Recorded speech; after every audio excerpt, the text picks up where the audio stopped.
I'm gonna light some incense. Set the mood, Sarah. Yayo. Set the mood, Sarah. Where'd my lighter go? I have a pumpkin waffle thing from Bath and Body Works. Oh, nice. Yeah, it's a cool candle. I also have one that's called like hot chocolate. Hot chocolate. Why am I not surprised you don't have like an autumn flavor pumpkin spice? I do. It's Aha. Tis I'm the also season. I'm also eating a pumpkin bagel right now. Nice.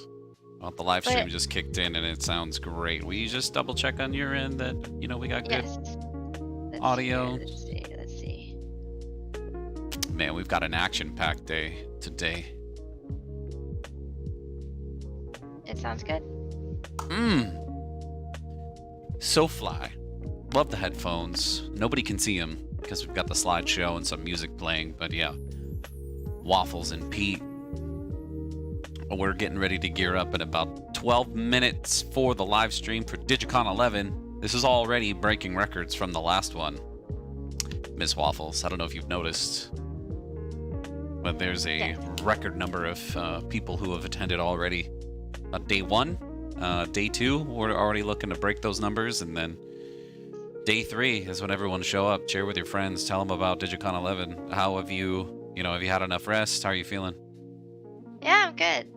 Had a good 5 hours. Okay, hey, take it. Oh, I just sent you something. I need to update one of the banners. All right. Yeah, I'm excited for this coming Digicon. I want us to hit our previous record at least. Yeah, like you said, everybody kind of comes in after because of the FOMO. But yes.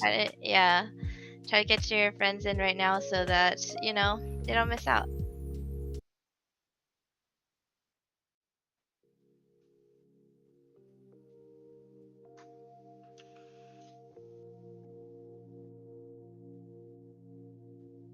We got a couple of new sponsors in here, like Revolution Moon Earth. They have a haul in here. We got Tarot Cards coming back with their film festival.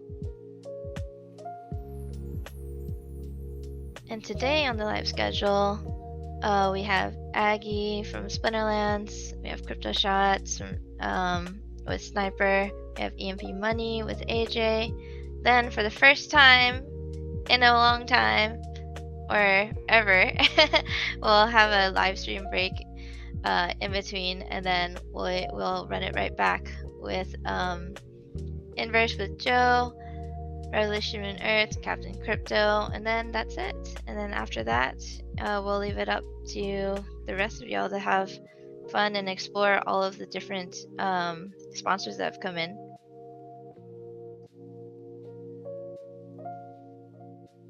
If you guys can hear me, let me know in the chat. Let me know what you guys think about the volume. Does it need to be up or down?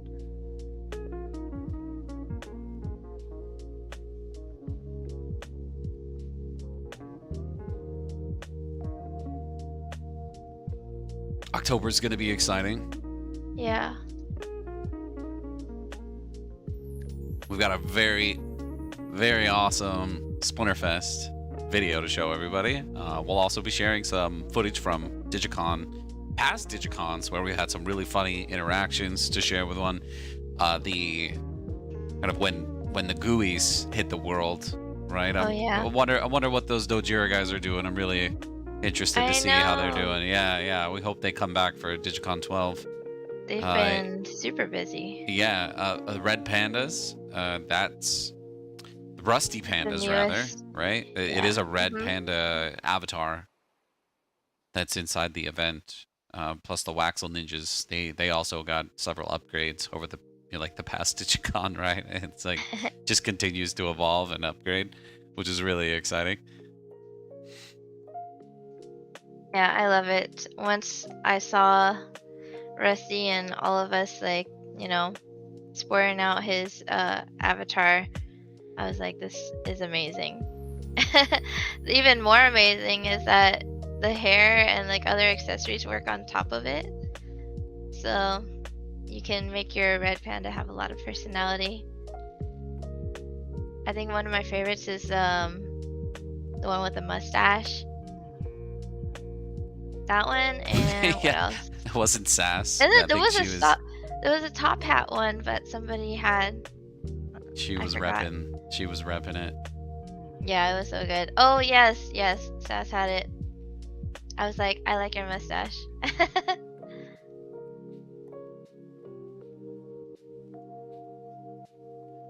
All right, this is exciting. We've only got about 9 minutes left before the live stream goes live. Waffles and Pete, you may know us from past Digicons. Handling the live stream, interviewing speakers from organizations that are making waves in the play-to-earn world. Web3, if you're new to Web3 and you're here to discover what all of that means when it comes to the gaming side of Web3, that means you're finding web app-based games that are online that you can play. Some are PvP, some are just PvE kind of experience, but there are collectible assets. This particular event, those assets are layered on either Hive or Wax protocol. And what that means is as you play these games, you earn cryptocurrency or NFTs as a result. So in-game assets that you collect will also be attached to your crypto wallet, so that there's some exchange that can happen there. While a lot of the market is still very young and the utility surrounding these NFTs is still very, very early, these games are growing massively. They're growing in popularity. The player base is super committed. They love the concept of being able to have ownership and intrinsic value in the assets that they earn and collect in these play-to-earn games. And we'll talk about that more throughout the live stream. But we're really excited for the speakers that are going to be involved. I'm really excited because we're going to have the CEO of Inverse as a part of this. Joe Lee is going to be jumping in, my good friend to both of us actually. And so we've been really excited because he's had his head down working incredibly hard on the back end on this app, in which Digicon gets to host their events. And so for anyone else that has never heard of Digicon, you never heard of Inverse, you never heard of Splinterlands, we're really going to go into detail about what those are. And really, this live stream is here. We're here to celebrate Splinterlands and the energy and effort that they put into bringing together the play-to-earn and play-to-own community through these events. I, for one, have learned a lot. I've been involved in crypto blockchain for many, many years. And it's nice to see the culmination of these communities and each of them becoming creators in their own right. And personally, I feel like there's still a lot left to learn. If you're just getting in, this is a great place, right? If you're just discovering play-to-earn games, this is the event to come to because you get to immerse yourself in 90+ unique play-to-earn games that are scattered throughout in their own exhibitor booths and then broken down even further into individual exhibitor booths, where organizations, they have their developers, their artists, their executive teams that come and hop in and want to meet with you directly over webcam and voice chat. So we'll get our cameras on here in a moment. Just enjoy the slideshow. We haven't officially begun the live stream, so in about 6 more minutes, we'll kick things off. But Waffles and Pete, between the two of us, I'll just like to present another question to you, Waffles, if you'd be open to it. Yeah. If you were to have one thing come to fruition, the one big dream for Digicon, I think you were sharing with me the other day what what your feelings were on that. What would that be? We gotta take this hybrid style. We Fill gotta. a convention center? I want to see Is that people. what you're saying? I want to have the layer. I want to have both the online experience and the real life experience. And I think that's entirely doable. It would be nice to put up a vote and see which country would like to host the first Digicon, and then put that out as a 2 to 3 year strategy. And I think the more that we talk about wanting to pick a host country to do this, then we'll leave it up to the community to put that energy behind it to see who wants Digicon to happen in their town. I'll just throw that out there as an idea. We don't actually have to do it, but I don't know. I'm curious what you think. Well, every single Digicon, we get people from all around the world, and I can't wait to see who wants to be the first one to step up. We have people from South Africa, we have people in France, we have people in Australia, we have, of course, people in the US, we have Mexico, we have um, Portugal. There's over 30 countries that have been a part of this event so far, just in Crazy. what I've counted on the back end, at least And on our Hawaii. analytics. Oh, Hawaii for sure. It's its own Japan. We country have now, Korea yeah. too. And we have the Philippines, of course. We have India. We're all over the place. So I'm just gonna go ahead and throw where we are at right now on the live stream since we've got a few more minutes. We've got about 4 minutes before we invite. We'll get Aggie onto the stage a few minutes after we begin. Again, we're Waffles and Pete together co-hosting the live stream for the main event on day 2 of Digicon 11. And what you're looking at right now is the beginning of the main stage feature that the Inverse team has built in for any events that'll be held on this app. So if you want to create your own world, just reach out to me, reach out to anybody on the Inverse team. You can reach us about.inverse.app. You can go to the website and get started. It's that simple. Go there, schedule with us, and you can use Inverse for your own kind of event. If you've got a con in mind, we're the great way to get the whole world to participate in your idea and bring your community here. But Waffles, with the main stage, do you want to share some of your thoughts on some of the features surrounding this particular room? Sure. Do you want to start by actually starting the presentation? So one of the things about this particular room is it's one of the one-to-many uh, instances where the speakers on there will be able to start a presentation and everybody inside would be muted, and whoever's presenting, they can bring other speakers up there, and no matter how many people join into the room, you'll be able to hear the speakers across every single instance.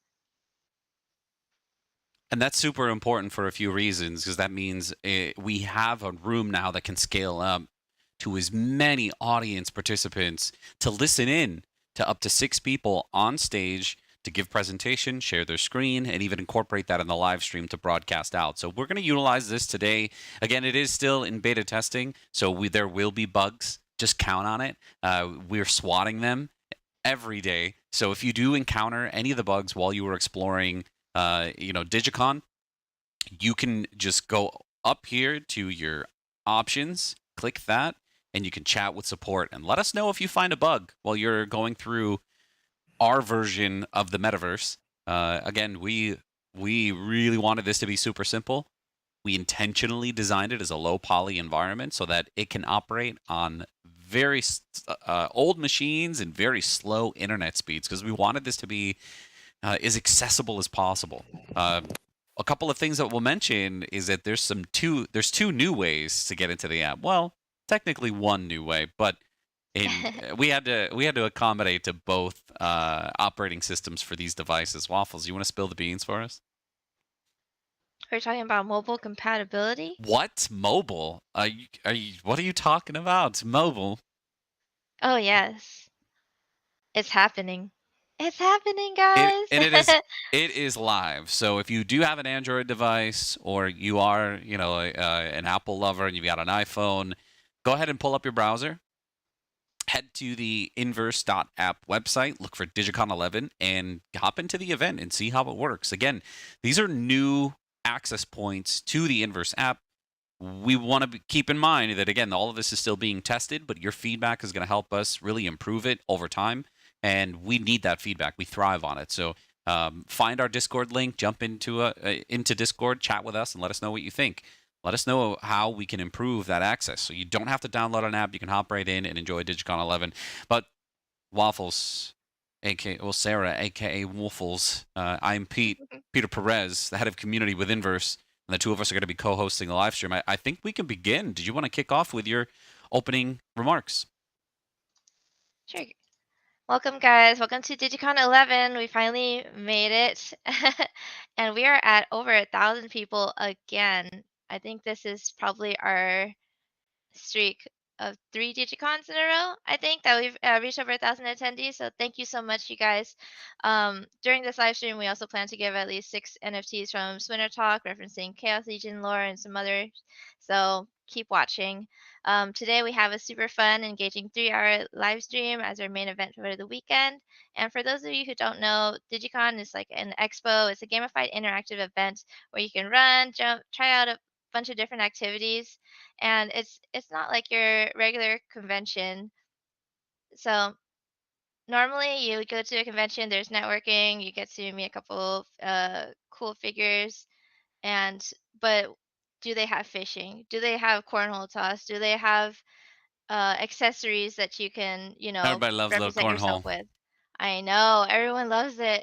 I've been hearing it so much this event, so I had to mention it.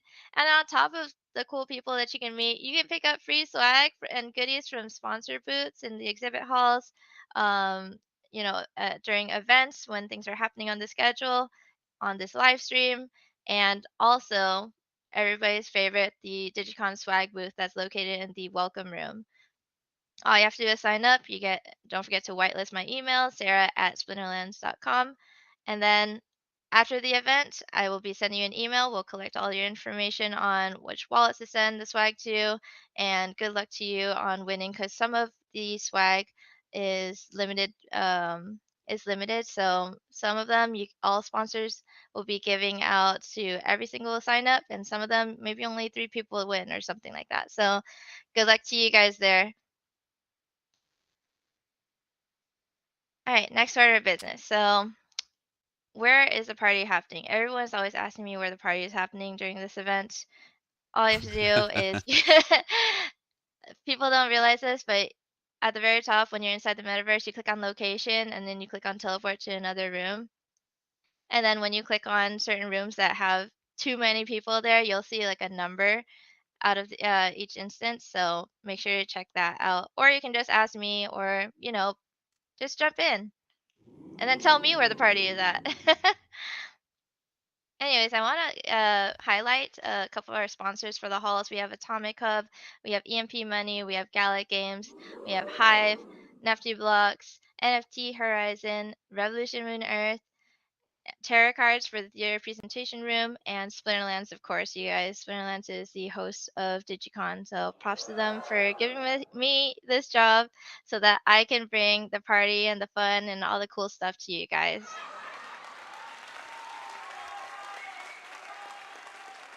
But wait, There's more? there's more. Oh.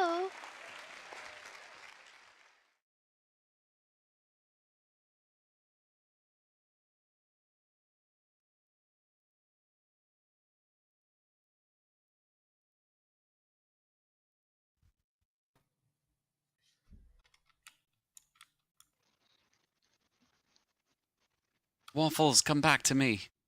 I'm here. I'm Okay. here. Okay, I think we should jump on stage. This is All starting to right. fill This is up. a new feature you guys might not be familiar with, but All let's right. jump on stage. I'll You go can ahead. start it, I'll Pete, and kick then I will off. join.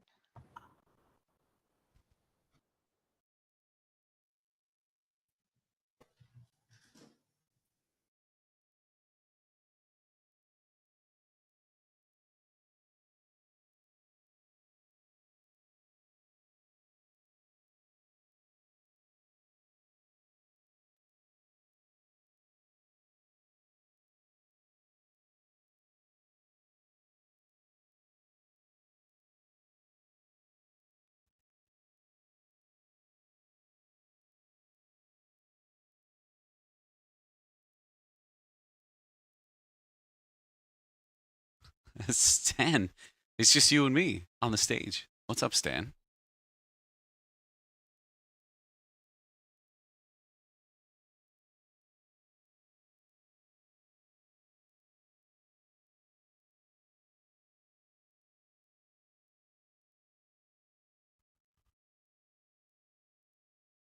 It looks like I need to leave the stage. All right, be right back. I need to refresh my browser. Stand by.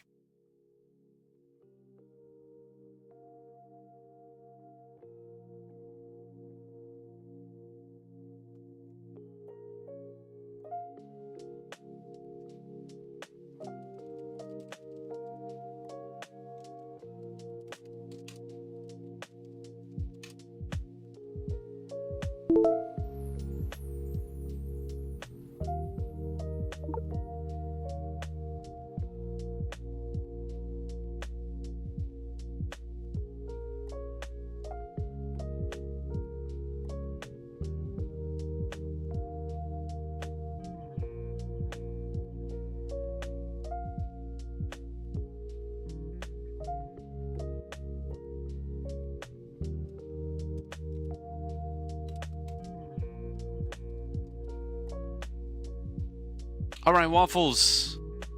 Try joining me on the stage. Don't forget to get your license, TYC token, if you can't afford a full license on your own. Oh, okay. Go ahead and send anything you got in chat. If you have an announcement to make, all of the moderators and sponsors for the event, please share out after the live stream. If you find a time in between the break, if we have a break in there, you can use the announcement tool and let people know that you have something in the works.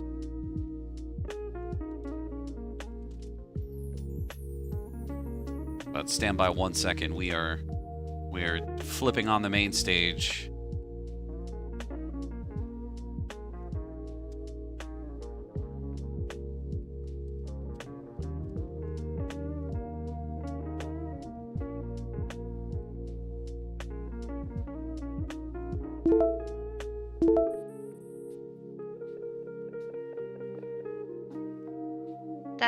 Give me 1 second. We are gonna try to get everybody in again. I just ended the presentation.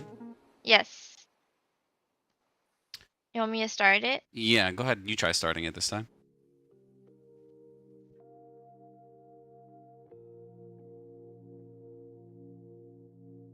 All right.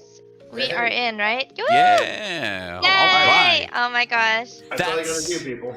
That's, you just put a little bit of, energy in there. The internet fairies, they didn't want to sabotage it this time, so that's good to know. So let me get back into my main feed.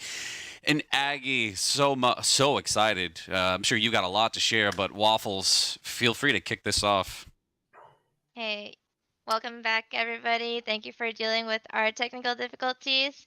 And welcome to the main stage. So the cool thing, recap about the main stage, is that only the speakers can talk. Everybody else is muted, and then everybody can hear the speakers across every single instance, no matter how many people are in the room. We have 39 people in this instance, so that's crazy. Anyways, let's get right to it. We have Jesse Wright Agrod, one of the co-founders of Splinterlands, here to welcome you guys to Digicon 11. Yeah, it's an absolute pleasure to be here. Thanks, Waffles. Thanks, Peter. Stoked that we can help sponsor this event and help create this event, and it's amazing to see what you guys have created. Now, this wouldn't actually happen without you, Aggie. I can recall the very first conversation that we had where you're like, Pete, so I've got this idea. And I'm like, okay, well, I want to do something called Digicon. You already had a name. You threw it at me. You're like, I need to make this reality. What's it going to take to happen? And now, flash forward 2 years later, we're already at Digicon 11. Every 2 months, play-to-earn games from around the world are coming together to show the world the power of play-to-earn, play-to-own, and that it's here to stay. And if you're not following this and you're not aware of it, Aggie's the one to talk to because he has some incredible milestones of his own to share after the past 2 years in growing Splinterlands and offering SPS tokens. Now you've created the DAO, right? Now you're like selling these nodes. The new set has released. I would love if you would just start by sharing what these latest milestones have been. Oh my God. Yeah. So it's actually getting kind of hard to keep track of these because my brain is now complete mush. The last 9 days, I guess it's a little over 9 days now, but in the last 2 weeks, we've done 3 brand new drops. The first of those was Rift Watchers. So we're in our 8th pack edition, I think, and then Rift Watchers with the 9th, or maybe that Rift Watchers with the 8th. But like I said, I got mush brain at the moment. So anyways, we launched this whole new pack of cards, but this one was different. This one was different because instead of sending money to Splinterlands, you sent money to the DAO. So we're a bunch of crazy yahoos, and we said, you know what? We don't want to take any money from the players for this. We're going to go do a whole lot of work. It's going to cost us a ton of money. And at the end of the day, we are going to sell them, but none of the money will come to the business. Now, if you talk to most normal businesses, you have to be like kind of crazy, and because they wouldn't green light this. What do you mean we're going to go build this thing, spend lots of money, take like months of our time, and not get any revenue? But that's exactly what we did because that's who Matt and I are. That's what this company is. That's what this ecosystem is. And so we built this entire edition of cards for you, the player. And actually, it's a little bit even more specific than that. It's for you, the stakeholder. If you own Splinter Shards, then you get a vote. And that's because we built this whole thing, which is a decentralized autonomous organization. And you get a vote. And you now, with that vote is somewhat meaningless if there's no power behind it, right? Like, you can't like vote to do something with my house, right? Because like, you know, you don't own my house. There's nothing there for you to sort of exert control over. But now there's already something like $2.5 million that's sitting in that DAO. And the question is, what else does this community need? What else do we want to do? How do we want to exist? How do we want to like interact with each other? And are there projects that we could get done as a community? And you know, those projects are a lot easier if you start having things like $2.5 million to execute on them. And so that's what I think. That's a big part of this. And when it's all done, there should be something like $15 million that are in there, maybe more. You know, if you know, SPS is a governance token, and the price can go up and the price can go down, but there's something like 40 million SPS in there. So if at any point the price of SPS goes up, then you could actually have something like $40 million that are sitting in there. And then you can ask yourself, what could we do as a community? You know, what could we pay somebody to help manage things? Could we pay somebody to create some new project? Could we greenlight a comic book? Could we I don't know, like there's 10 billion different ideas that somebody might have. And what you have to do is then convince all the stakeholders and say, let's make this thing happen. So not only did we create this governance token, not only did we put that in the hands of the people, not only did we do it with tons of that going into an airdrop where, you know, we're not charging you money. You have to like stake assets, own assets, trade assets, or do a thing in order for you to like literally get any of those tokens. But you didn't. But the main thing is, I didn't tell you give me money for those. You had to go do stuff, but it wasn't all financial. You had to play this game and be part of this community and be awesome. All right, so then we created a governance token, we created a DAO, and then we created this car set, and we just pumped $2.5 million via 40 million SPS into the DAO. And now the next thing is for us to go really like try to open up the way that the DAO proposal system can work and how many people can interact with that. So to me, that's just it. We're just trying to make it so that you guys have power and you guys have all the power. And if we had stopped there, that probably would have been a pretty amazing week. But in fact, we did another thing. Because then on Thursday, we said, why don't we go put out an entire brand new type of game? And we're going to go build within Splinterlands using your existing assets, using your own cards with your own currency and your own all of this. We're going to go build a tower defense game. And so there were initially we built this like giant pool of money that was designed for the team. And when we thought of team, we thought of Splinterlands, like the actual employees of Splinterlands. And then after the white paper was out and after we tried to figure out how can we use this SPS to do something, the lawyers kept telling us you're going to cause an enormous amount of problems because the Splinterlands doesn't actually own that SPS. The people that own that SPS is the foundation and the foundation team. And at the time, it was just me, Matt, and a board member. So if we wanted to go use all of that money, it would have just been like, hey, I guess I'm going to bro down. So that's again, not the ethos of this company, not how Matt and I want to operate, not what we wanted to do. So we said, well, why don't we do something productive with it? So rather than literally give that money to founders, not only of the company, but also of this sort of like separate foundation that's specifically designed to go put together, you know, tokens and get that token adopted in places. And, you know, we wanted this to be as clear as possible. So Matt and I actually resigned from the foundation. We're not even on the foundation. And we said, no, we can't just like give this money to us. It's bad legally. It's bad for the ecosystem. And like, you know, that's not the mission. The mission is not give ourselves hundreds of millions of SPS. It's, you know, let's go build something awesome. So we had a proposal vote. We put a vote on the SPS proposal system that said, why don't we take some of this money that could have gone to us, the founders, by way of this DAO, which would have been, to me, shady and terrible. And let's instead give it to the players. And the way that we're going to give it to the players is anybody that purchases these packs and anybody that starts winning these matches is going to be able to earn.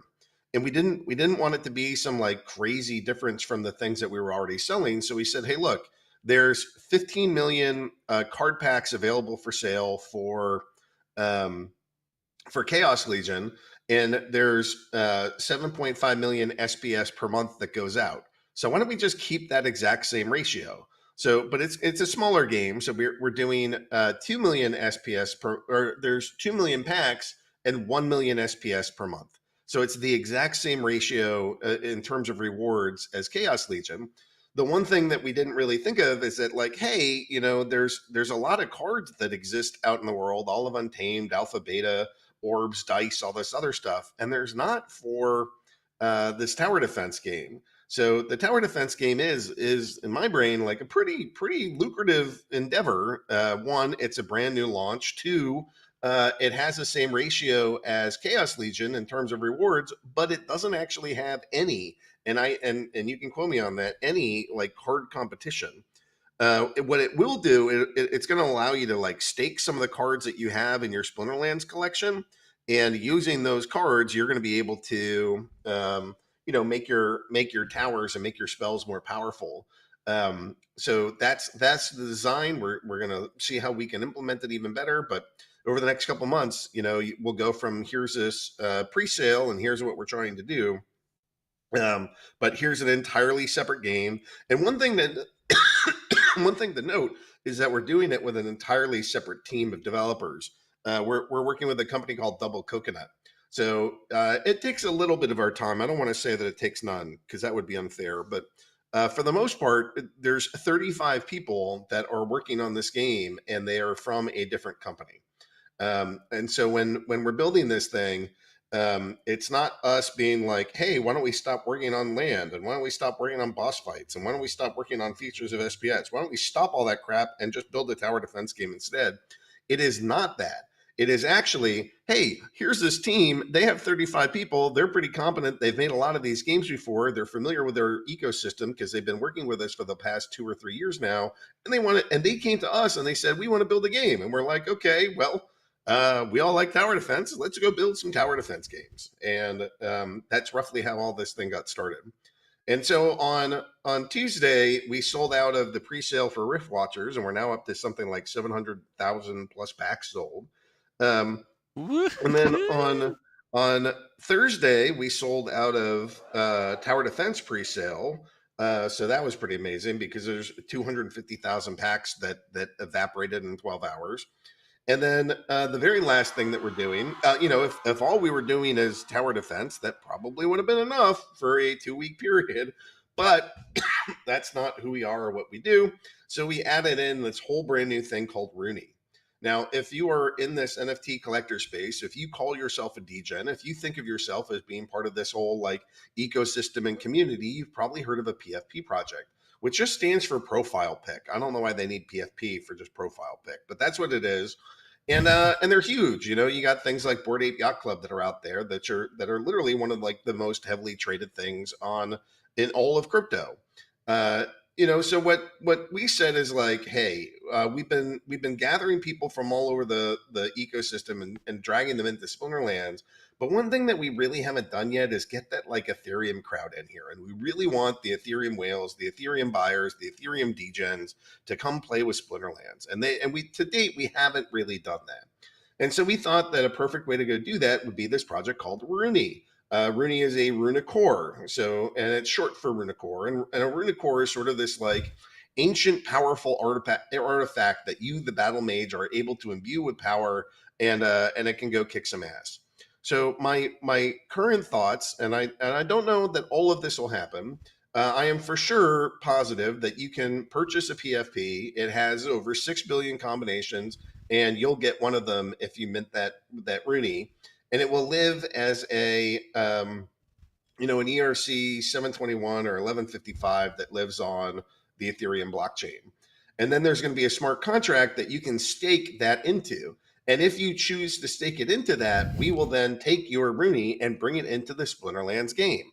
And in the Splinterlands game, it can go live as a monster. I believe it's a neutral monster that has this kind of this unique ability called Rebirth. It's the only card in the game currently that can go self-resurrect. So if it dies, if somebody kills it, the Battle Mage, with their power imbued in this thing, can allow this card to resurrect itself. So we think it's a pretty fun card. It's got a unique ability, and it lives as a PFP. So like Twitter, you could use your Rooney as your PFP within Twitter because you can link that way. Okay, now that's the one that's guaranteed. The one that I am internally selling to this community is the ability to go import your Rooney also into the tower defense game. So there's a hero, and the Nightmare Queen was like a hero within the game. And I was thinking we would basically make a less powerful hero, and have them be the Rooney. And you could go in like the beta hero slot, you could go add your Rooney. And not only that, but my hope would be that at some point you could stake, something like a Bored Ape Yacht Club, or there's another project that we're associated with called Dead Fellows, or that we're connected to in like 6 degrees of Kevin Bacon. There are other projects that we know that we've hung out with, and that would be one project that I think, oh, maybe these are guys that would want to do this. So, and then you would basically have. You'd have your hero. Maybe you would also have a Rooney, and maybe you could have another one of these like spots open where now you can put PFP project NFTs, and there's probably some cost to go stake them, or I got to figure out something, because we want to make sure that if you're bringing in NFTs from other communities to earn, you have to put something back into the community. So maybe there's a price to the DAO, or maybe you have to burn some vouchers, or you have to burn some SPN. I don't really know what that'll be, but we got to do something. But ultimately, there's going to be a way that you can go have assets that live on Ethereum or other blockchains and work them into the Splinterlands game. Nice. They'll function like standard PFPs, but then they'll also bring utility to PFPs. Which, you ask me, I've always sort of thought, wow, I don't really care about PFPs because they have zero utility.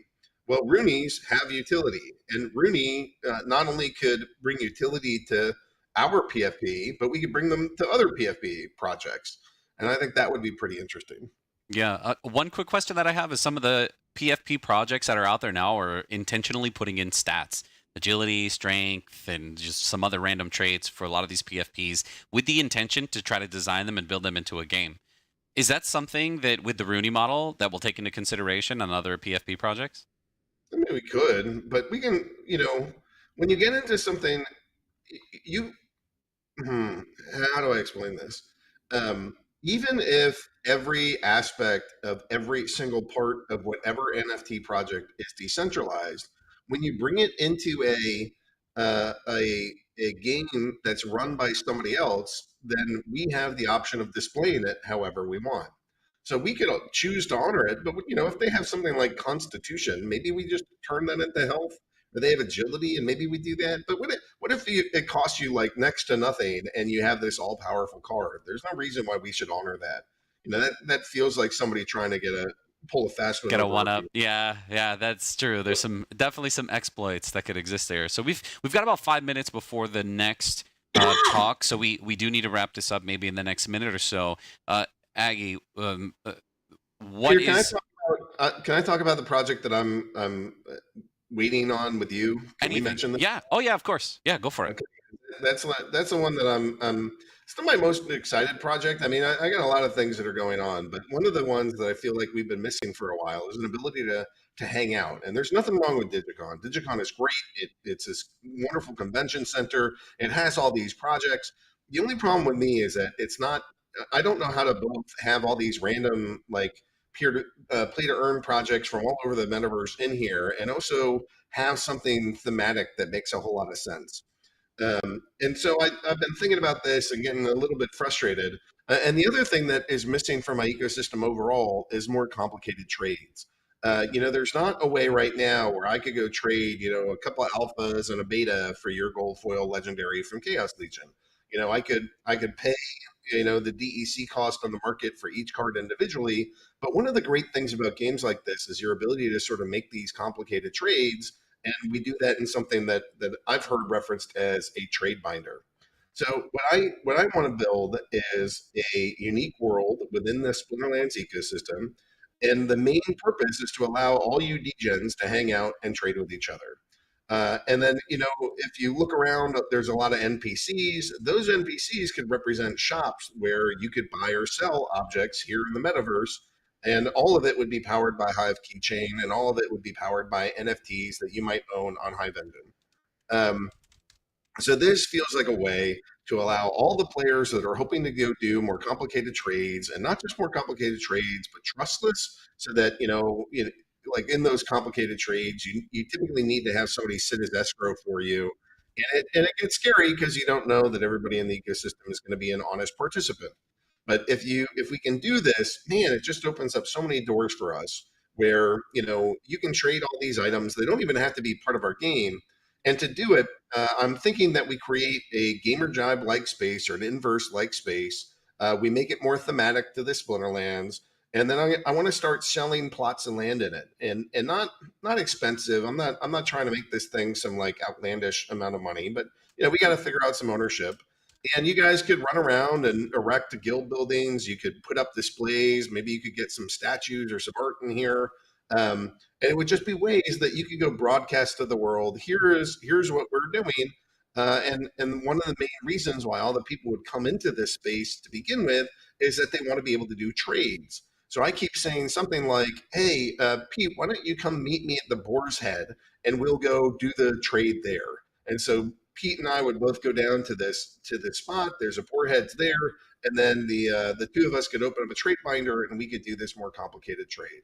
And if we can put all of that together, where you have Hive and Hive Engine, you have NFTs, you have trading, you have a variety of fungible tokens, I think it would be really good. And yeah, you could have in ownership. You could set up like a little guild hall. You could set up a shop. Maybe you make some custom NFTs, and within that, somebody might want to wear a different shirt.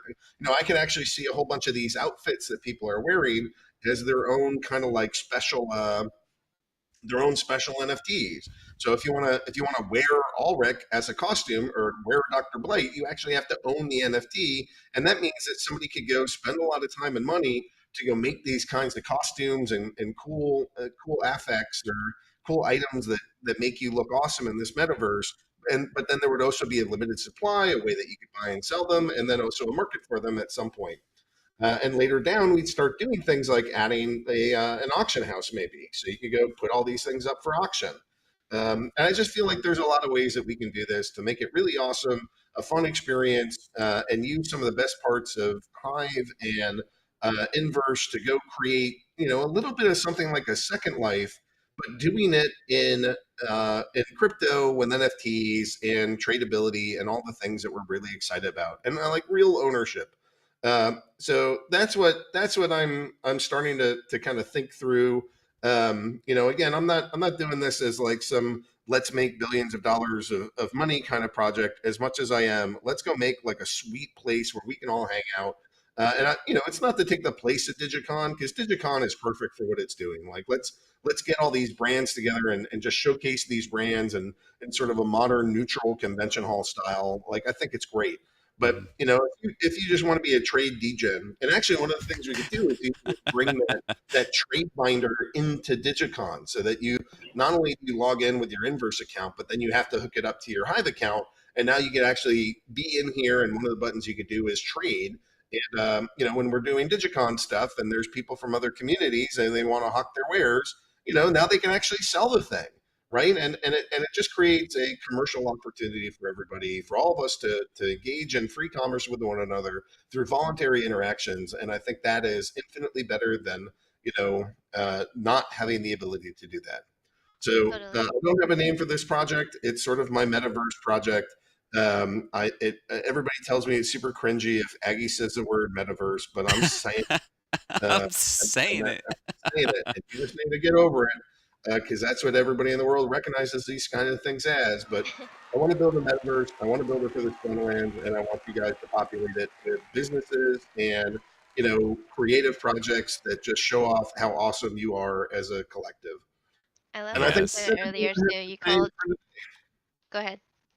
no, that's what I had to say for today. So, I Hey, I all think it takes is a that's bunch of crazy yahoos, right? yeah, and we already have them. It's all of you, all of these people that are here listening, and in this instance, and the other ones, and the people that are filming this, and we'll see it all later. And all the degens that we're going to attract from Ethereum. Like we have our community, we have everything we need to pull this off. And honestly, if we can tie all these things together with logins and NFTs and trading and all of this stuff, it's going to be awesome. it It's going to be is.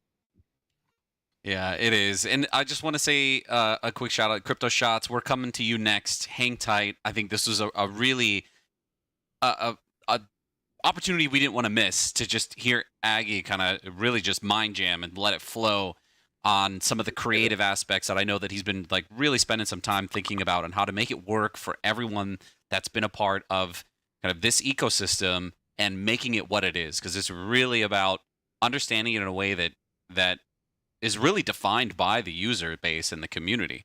And that's the whole point of this mission, right? We want to do it so that you can take that story and you can take these products that are being created and then tell your own story with it. So that's super exciting. Thank you, Aggie.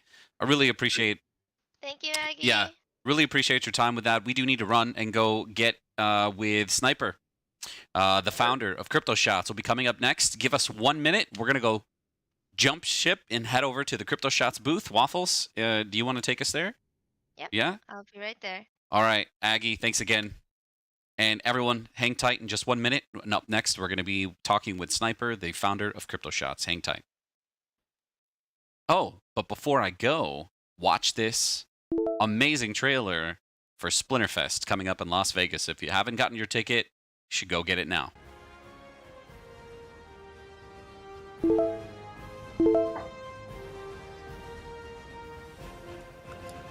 C'est soit le 7 ou 14. Ouais.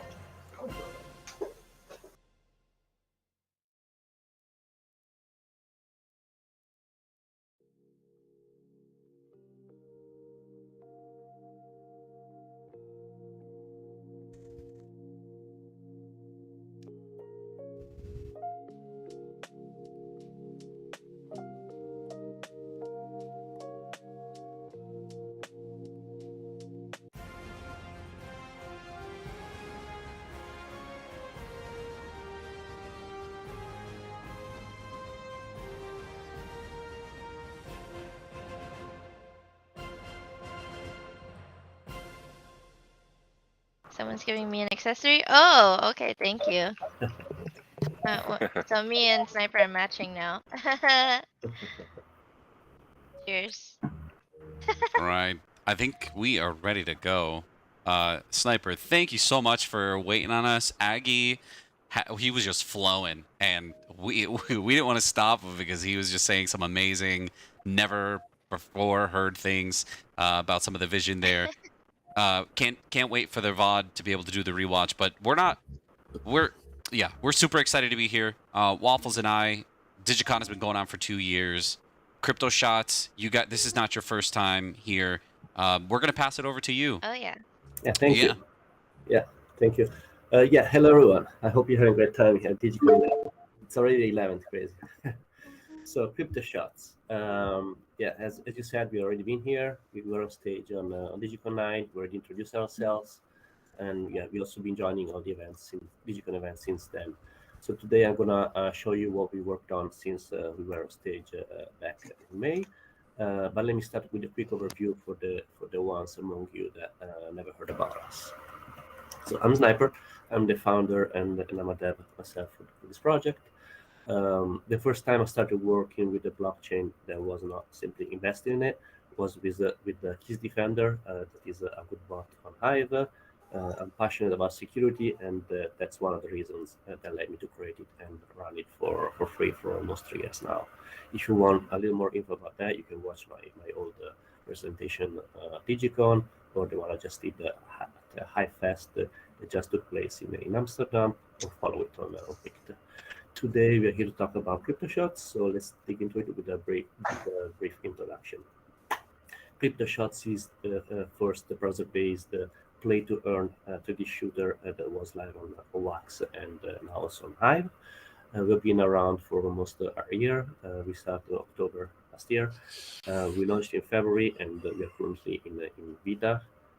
Pretty much it means that we let our players break things and report them, hopefully. And yeah, that saves us money on testers. We have an engaged community of about 10,000 followers on Twitter, 6,000 on Discord, and according to PlayToEarn.net, we are 10th on Wax for social popularity and second on Hive after Splinterfest. We are self-funded. Most of the revenue coming from the NFT sales is being reinvested into the game.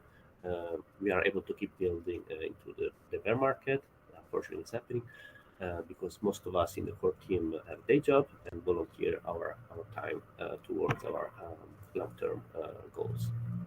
Because yeah, during a crypto winter, it's definitely an advantage being a small team without crazy expenses. But we are keep building, even if now we go back to 10K, 14K, we are in a bear market for 1 year. We are able to bear that.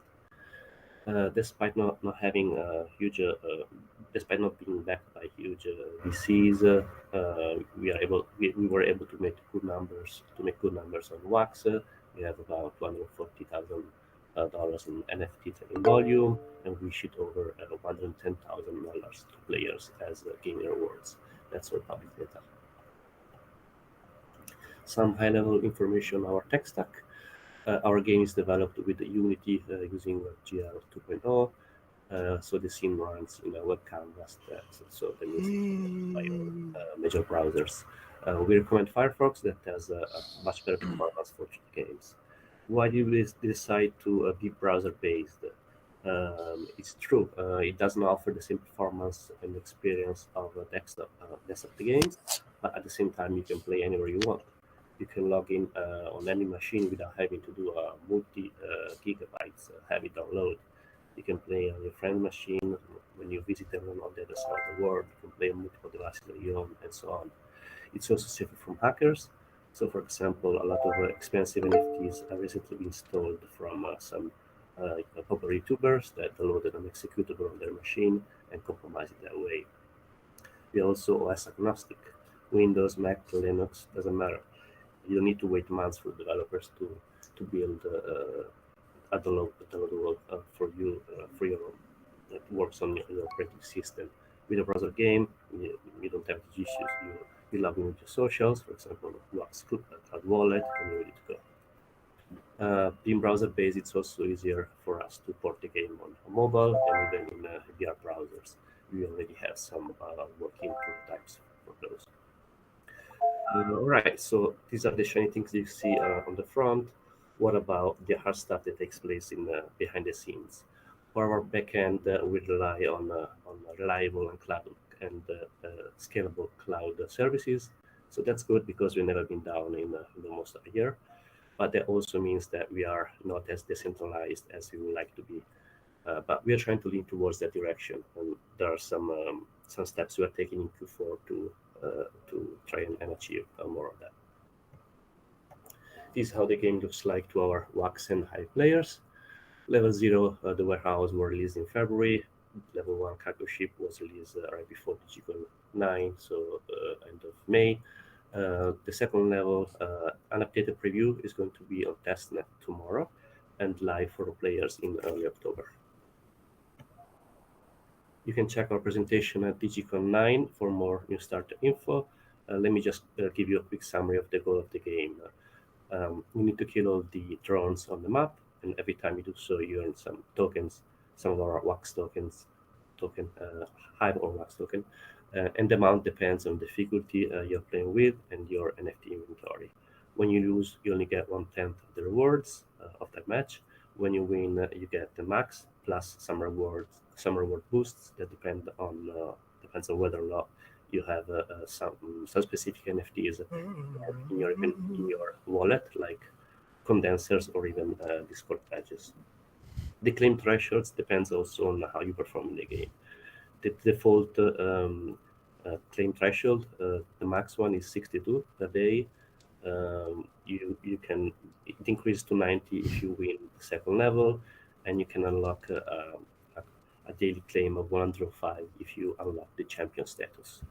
How do you do that? You have to win at least 80% of your matches for that day, for that gaming session actually. Also need to unlock the fast kill achievement with the 4 kills in a short sequence of time, and that can happen only in the highest level. And you also need to win at least 8 matches in a row in the highest level. You can get the champion status if you skip the resource payment to only keep 10% of the rewards. Here we have some sneak peeks of the third level. The sneak peek NFT holders and the Digicon Fox tomorrow will be able to try for free if they visit our booth before the guild work starts. When you play the third level, you earn our new token Mars, and another way to get it before the third level is out is with our Discord bot. What are the use cases for this new token? You'll be able to use it for subscription for classic and premium storage. The classic storage allows you to store in a single browser or machine information about your travels for the day and also your gaming preferences. The premium storage gives you the same advantages of the classic one, plus you can data store. You can resume your session from any machine and browser, and also before you face the final enemy, the ammo of your second most powerful weapon is reset to its initial value. So that's one use case. Then you're also able to use it to purchase ammo or time when you run out, and you're also able to restore your life with a microtransaction of Mars. And it's also one of the ingredient of trade new smart contracts that we already have live on the testnet, on the Wax testnet. Well, let's take a step back. What if you are a Web2 game dev that want to connect your game to a blockchain? How do you do that? Here you go. We released an open source repository with some examples that allow you to get a grasp on how to send Wax tokens, send Wax NFTs, fetch player NFTs, and we also did the same for the Hive community. So, and github.com/cryptoshots. It's our public repository, and here there are also some examples for Hive that allow you to send Hive tokens and Hive NFTs, fetch player NFTs, and also scan blocks of the Hive chain to read the custom JSON operation that have been broadcasted by your game or other games. It's all in there. We made this public since we had to implement them ourselves for our launch on Hive, and so yeah, we made them publicly accessible. What else did you work on for our Hive launch that occurred about a month ago? Hive blockchain packs. If you are a Hive user, to start playing now, you only need the starter pack or even better a mythic pack. When you open them, you get weapons that are required. You are required to have them in your wallet in order to be able to pick them up in the game, and you also get characters that give you playtime, and ammo that is usually a scarce resource in our game, and they allow you to use the weapons against your enemy. It's a balance pack, and yeah, it allows you to have a good start in the game. Once you open your pack, you see them in the game inventory. It's at the left pick. You can grab our packs or even the single items if you prefer from the Hive NFT trading platform that we developed. A couple more words on that. If you receive funding from the Hive DAO, it could evolve into something much bigger called the Hive Tonic. It will become a port that allows Hive users to create NFTs, so create collection of NFTs, unlock packs, manage their assets, and even host themselves. The idea came to us because some of the features that we ended up developing to support our launch on Hive, we had to work on an NFT minting UI to issue batch of NFTs, so we could open it up to the public. We also had to implement our own pack opening system, and unlike other Hive games, NFT unbox from the packs, in our case, have meaningful mint numbers. We came up with a solution for that. Plus, unlike Wax, where different NFTs and packs can be under the same collection, on Hive those had to be separate. So we had to support listing different symbols in our marketplace. That also means that now it's relatively easy for us to add new collection and games into our marketplace. We're also able to support multiple tokens and add one in minutes. So yeah, this could all be opened up for other projects and become something much bigger.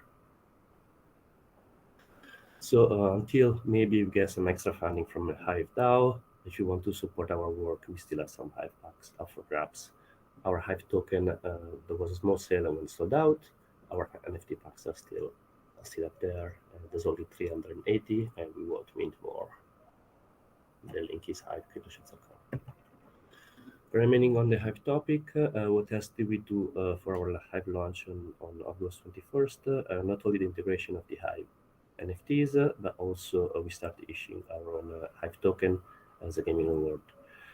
Shortly after that, we also launched a bidirectional bridge that allows players to swap our tokens between the Hive and Wax chain. What's currently in progress is a liquidity pool to stake our Hive token Doom and hold rewards with our token and also other partner tokens. We also worked on integrating an alternative login method developed by our friend Archange, that is a block producer on Hive. It's already we already have a prototype, and it's gonna go live soon in our main product.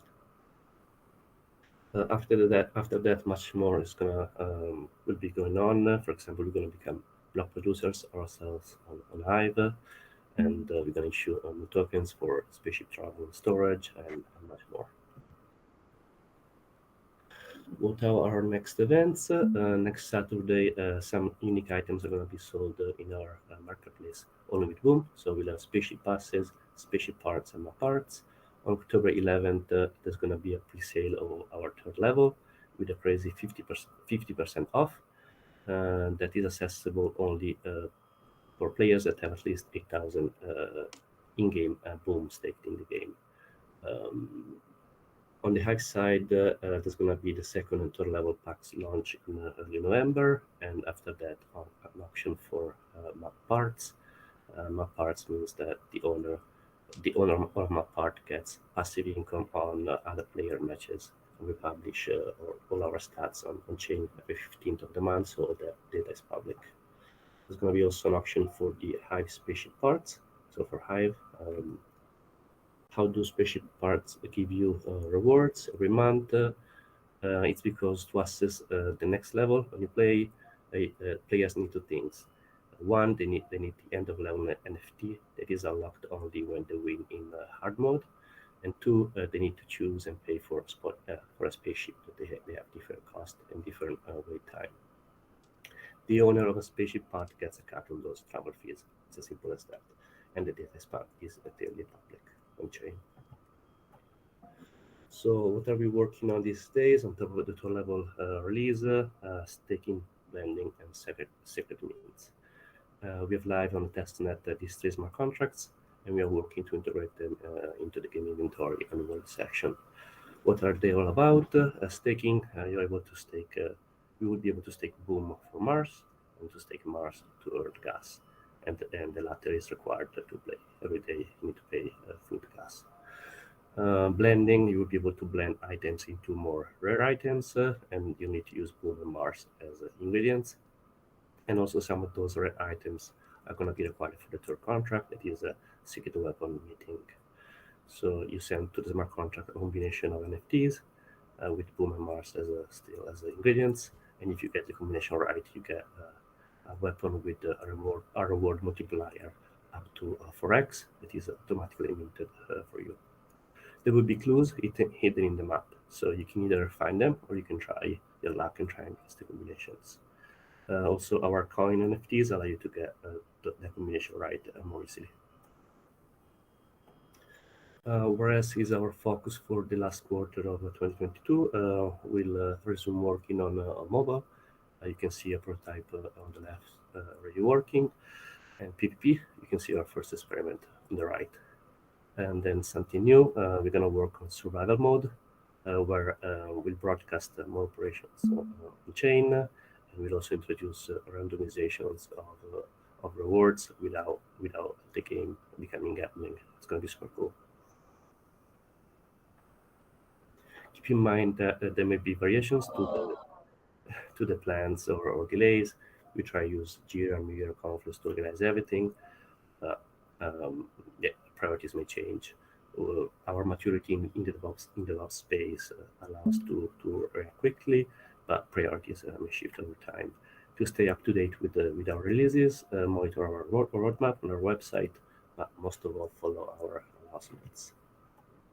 To not miss one, join our community. The best way to do so is in Discord or Twitter or following our Hive blog. We have a tournament. We have a tournament every month, and we do live stream on Twitch. When you engage in our community on Discord, you automatically get some NFTs that have value in the game. If you want to get more involved, feel free to reach out to us. Yeah, we may have some position for you as a side gig. Some reminders of events that take place in our community every month. Every 15th of the month, we do a food and gas sale. Those are the tokens that we need to start playing every day, and the what we earn from the sale of food gas is burned. We also on every 15th we distribute the boom interest for people that left it unclaimed in the game, and we also airdrop food based on the in-game stake boom. Plus, we always send the spaceship travels rewards and the map part rewards that are our lands. Every 30th of the month instead, there's still the food gas sale, so it's every 2 weeks. But we also take a snapshot of our leaderboards, and we have new categories. We have monthly top performer, weekly top performer, and OG top performer. For data, for stats that are there since the beginning. So there are going to be challenges on number of kills, on boom, amount of boom staked, and best time for all the levels.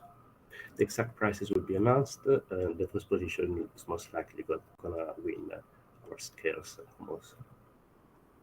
Another reminder: if you can't afford or on the other side don't want to risk investing in NFTs in the current market, or you simply don't have time to play, you can borrow or lend your assets to other players using our scholarships. It's free. You can come into our Discord and use dedicated channels to request or offer one. We write on chain the parties included in the partnership, and the game rewards are automatically split, so there's nothing to worry about. And that's all. Thank you, blockchaingaming.com, for backing us since the beginning, and thank you for our partners. And thank you, Digicon. There's no gift. Yeah, send some claps and send some love for Sniper and his team. I know this is not easy work, and it does require a lot of blood, sweat, and tears in some cases, right? Especially when we're trying to convince people from, like at least that are trying to support us at the executive level to come in and recognize that we're gaining traction and these communities want to be able to own their in-game assets. Sniper, I just commend you and your team for the work that you're putting there, and also talking about this during Digicon, where we can bring in lots of communities to just learn more about the other play-to-earn games that are trying to bring value to the gamers that are out there that want more than just time spent in a game, right? They want to actually have something of value after they spend time in there. So we unfortunately fortunately we have gotten to the end of this session, Sniper. We're out of time. We don't really have time for any questions. Usually we want to get a question or two in there, but maybe Waffles. Did you have something you wanted to give or ask him? Oh, Sniper. So is that a free NFT I see? Like those QR codes right there that you have? Yes, one is for Wax and one is for Hive. That is so awesome. Guys, don't miss out on that. Yeah, share that screenshot, because right now it's being shared. He is sharing his screen right now, so you should be able to get it there. Can we also get that through the slide presentation in the exhibitor booth? Oh no, it's not in the booth now. Okay, so it's not in the booth. It's only in his screen share right now. So you don't have very much time if you want to get in there and get that QR code. In fact, let me just get a little snapshot real quick. On my end. Okay, It's I probably think gonna we're be good. done. And follow Crypto Cowboy. He has been in this booth hosting free demos and giving away tons of stuff. So be sure to check that out. Super fun, like trying to learn the game, like, you know. Yeah. Thanks, Kitty. Someone was asking where can they find the screen share. Look in the upper right of your browser. There's a little play button. If you're on mobile, you have to tap the gear icon, and then it'll bring up the menu for the screen share. I haven't been using mobile very much for Inverse to get into Digicon. I live and play on PC, so I'm a desktop guy. But for anyone who is on mobile, go ahead and get that. Plus, it'll also be in the live stream, so you can just go to the Splinterlands official Twitch channel or YouTube page, and you'll be able to rewatch this. You can get that QR code. You can find it there. But thank you, the Crypto Shots team. Sniper, any last words of wisdom from you for anyone else that will also be trying to develop their own play-to-earn game, or maybe they're a newcomer to Crypto Shots? Yeah, I would like to say to people that are trying to build a game in this period to keep building. That is gonna pay off. Don't give up. It will pay off. I wholeheartedly agree that I think this community is the right approach with the kinds of gaming that allows players to have right ownership and can actually see the value that they're putting in to the game. So yeah, all right, Waffles. Let's go ahead and head to the next talk, and then we can say goodbye to our friends here at Crypto Shots. Thank you again. They're going to be sticking around here, I'm sure, for anyone else who has any questions for them. But we do need to get to our next discussion. Let's go ahead and head over to the schedule. I'll put that up on the screen, where we're going to head over to we're going to listen in actually with EMP Money, because AJ Brockman, the CEO over there, he has another broadcast that's happening there, but we're going to just jump in and listen into that conversation that's happening there. Thank you again, friends, and we'll see you at the next Digicon. And this is only day 2, by the way. There's still a whole nother day. Tomorrow, this event is still open, so don't think that this is it. We just like to do the live stream on day 2. So I'll be right back. Hang tight.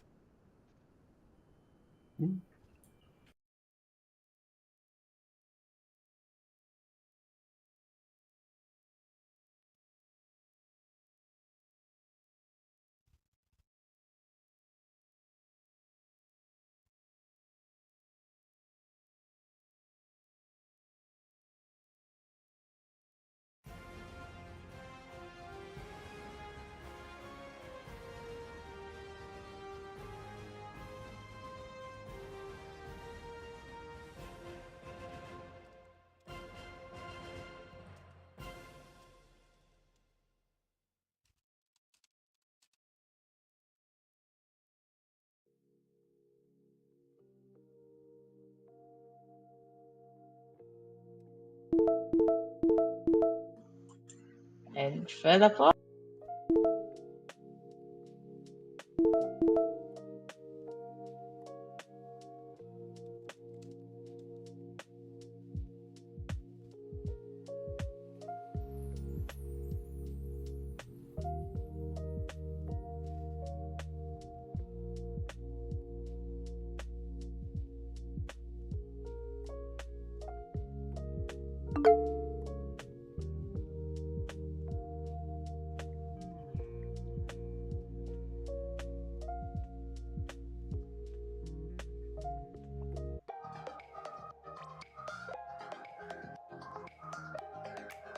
All right, welcome everybody. Hopefully everybody can hear me. Hopefully the live stream is going well. All right, welcome everybody. I'm getting some feedback, sorry, 1 minute. All right, there we go.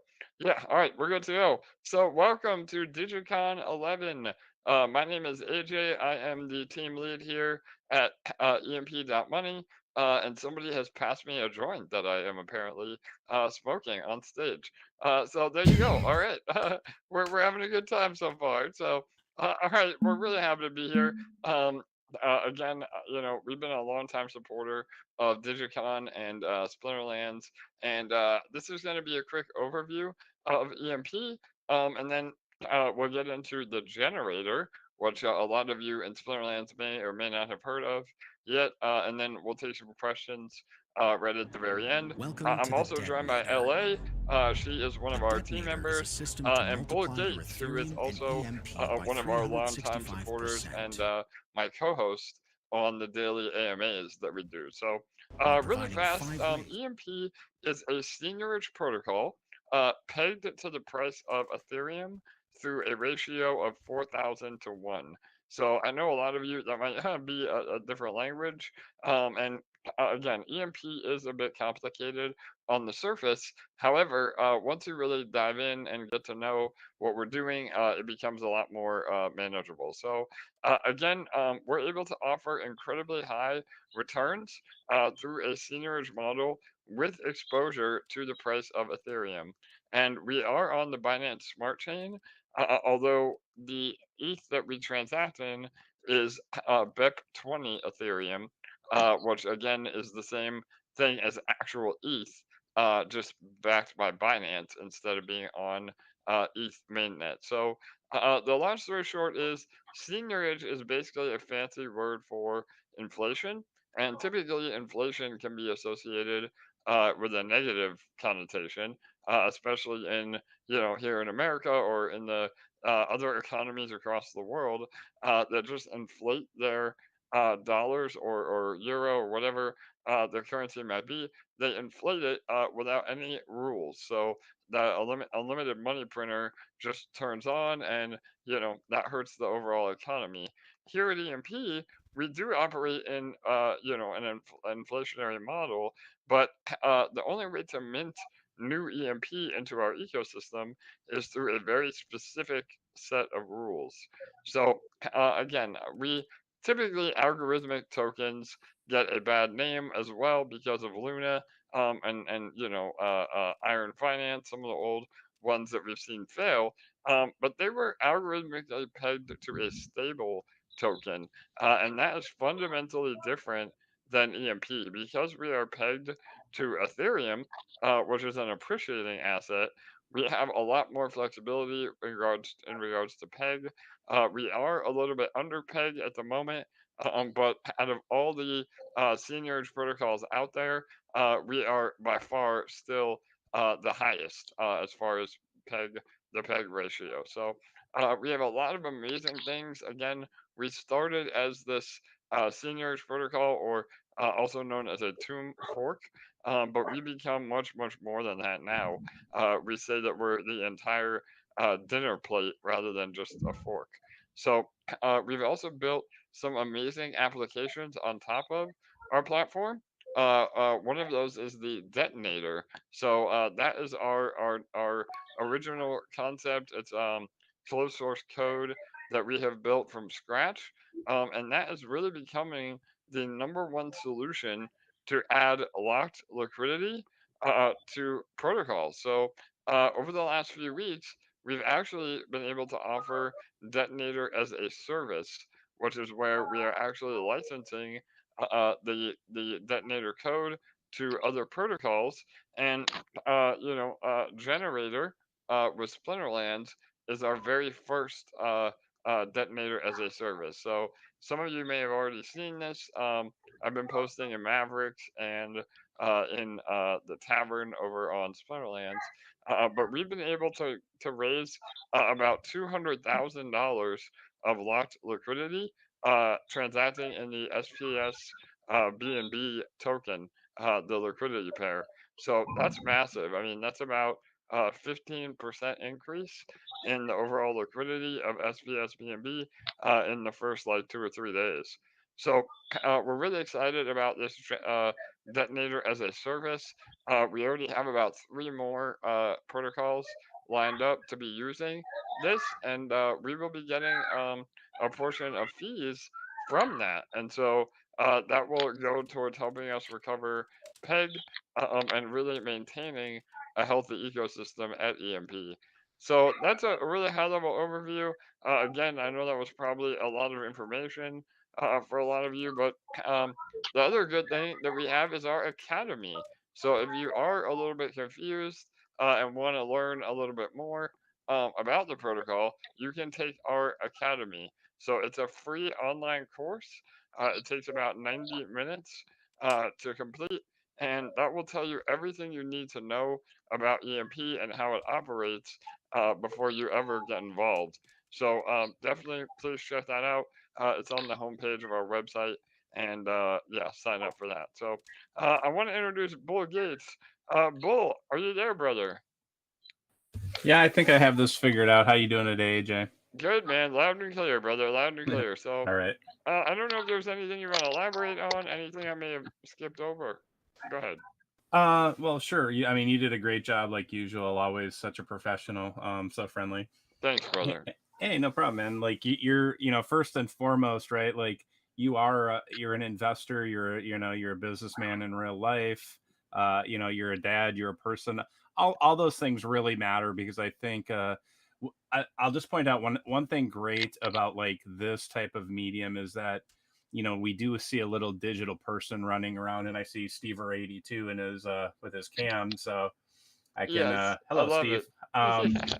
it. The one thing I think that gets lost a lot in crypto is that everybody here is a real person, right? Of course there are bots and all that, but because we really don't interact with people other than just seeing that screen name or that avatar, we forget that they're real people, and they have kind of goals that they want to reach. And and I bring this up because it's such an important kind of concept to understand of why building a community is so important, and not just really only focusing on the money. Of course we're here in crypto to make money, but it is really important to point out that this should be a good place to be. And like you've always pointed out, AJ, is that when Splinterlands first started, that this it was a game first and foremost, and that economy, all those mechanics got built around it, but it was fun. It was a good place to be. People really enjoyed one another, and I think it's sort of what crypto is missing. But I'll say that something that is really strong at EMP is a real sense of community and friendship and helping one another. And you kind of highlighted a little bit the academy and education, and those things are all super important because we are dealing with people's money, and most people are working hard IRL to get that money in here because it's sort of a pain to get in, a sort of a pain to get out, and we want to make the best decisions, but a lot of times there's a lot of bad information out there, too much information, and it's hard for people to make that really effective, good decision because there's just so many options out there. But one thing I really like, a lot about EMP is the focus on that community and education. And, you said you've brought that real attitude over from Splinterlands, being, a monster maverick over there, and, really participating, in that community and seeing like the things that you said that that Agrid and Matt did really well. And I'm sure other community members that I'm unfamiliar with their names, but the point is Totally. that all of those things are really important to the success economically of a project, because ultimately it can be the best product in the world and the best math in the world, but if people don't enjoy being there, it's never going to work. And one of the things that has really helped out EMP is that has really been there from day one. And I think a lot of it comes down to that idea that you built the platform as an investor for investors, but with a focus on it being about the community. And we can talk about the contracts, like Detonator was the first one, then Reactor, and now Generator. And I think even with the LP prices really low, and obviously we're in a bear market, which is the best time to build, by the way, everybody, not financial advice. If we look at just what the LP prices are now for those three products that I just mentioned, even at this moment, I think those contracts have brought in or locked in 30 or $35 million over the last 8 months. And Generator is about a week old or so. Reactor is about a month old today, and I believe Detonator is a month or 8 months old or so. I'm sure somebody will correct me, maybe 7.5 months. But the point is that these are growing products, just like the community grows, both in Telegram, Discord, and through other mediums. And those are really important things to focus on. Is that in crypto, something that's that I think is a really dangerous attitude to have, is that something can be built overnight, and it's that's what everybody should be looking for, is that next moonshot. Of course, we all want that, but if you really do build something, that's sustainable, it's going to take time to build all the little pieces that get meshed together and create that product. And I'm sure, like you've mentioned with Generator, everybody in that Splinterlands community is waiting for that, that $1 SPS, because that's the moonshot they're all waiting for, I think. But because that, like, Splinterlands has built that amazing economy around a fun game, it is really something to look forward to every day. Like, you can rent, you can play, you can do all of those amazing things. But what the Generator does bring to that is the ability to lock and protect that LP, because everybody knows that crypto is scary, and people can make rash decisions. And when I look at it, one of the components, or one of the can be one of the failures in crypto is that because everybody has the freedom to do these things, like, products can be manipulated by incredibly large whales who might not have the best intentions of that ecosystem in mind.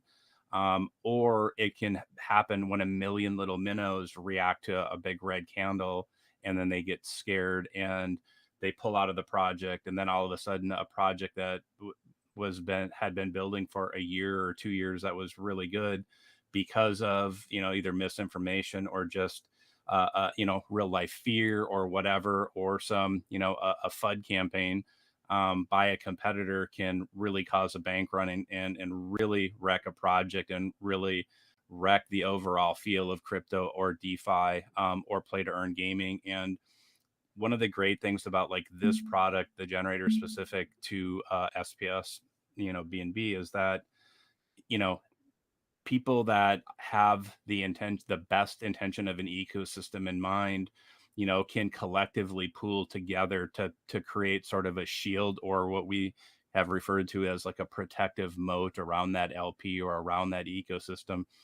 And it's hugely advantageous to the investors, both in that contract and outside of that contract, because anything you can do to protect against somebody that does bad actions, somebody collectively that will try to ruin a project one little piece at a time. But if products can be built to protect against all of those negative things, I think all of those avenues really need to be explored, because collectively that's how a community is built, and that's how, like, a powerful contract is built. But you have to build it with the math so that it's sustainable, so that it's people are encouraged to join in that contract. And when I look at the Generator, it has all of those things, all of the elements, and that can be used to protect the LP and give those holders an incentive, because it's really just like anything in crypto.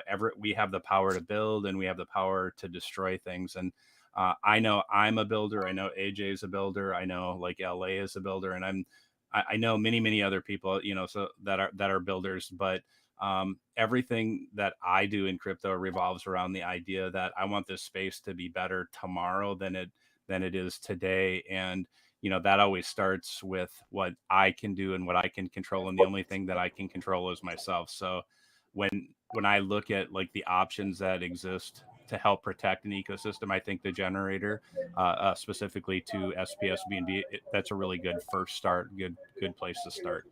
Yeah, no, absolutely, Bull. And again, I did want to touch on my background a little bit more. I know, anything in regards to Splinterlands, Sorry, when something new happens, there can be some protectiveness, which I get. And man, if you can mute for us, that'd be awesome, bro. AJ, can I cut in for just one Yeah, go ahead, second? Elliot. Yeah. Just a request from the moderator here, Peter. If everyone who's not AJ or Bull can please mute themselves, including Men, if your sound is quite loud right now. Manu, if you can mute yourself. Yep. All right. Awesome. There we go. Perfect. I think Yep. also Steve, your volume had been on earlier, so if you can make sure you're muted as well. Thank All you right, guys. thanks, guys. Yeah, no worries. We'll have time at the end to take some questions, and then everybody can unmute. Yeah, thank you, Peter and LA, for helping manage that. So, yeah, what I was saying is, again, I've been a Splinterlands whale for the last 2 years. I got in fairly early, not as early as I would have liked to, which I know a lot of you can probably relate to, but still really fortunate to know, about the Hive blockchain.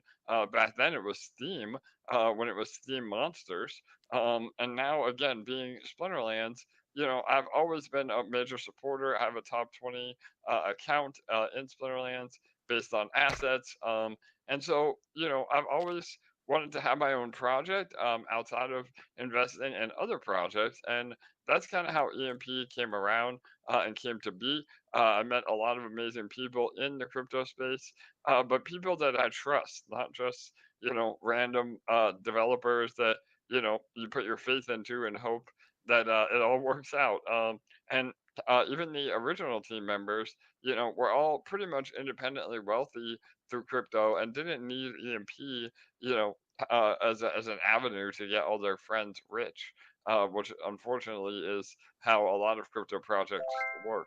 So with EMP again, and this synergy model, it's one of the only models that can really allow all of us to win together. And I know that sounds very cliche, but it's really true in terms of the economic structure involved in EMP. And so, and I've had a very successful career outside of crypto as well.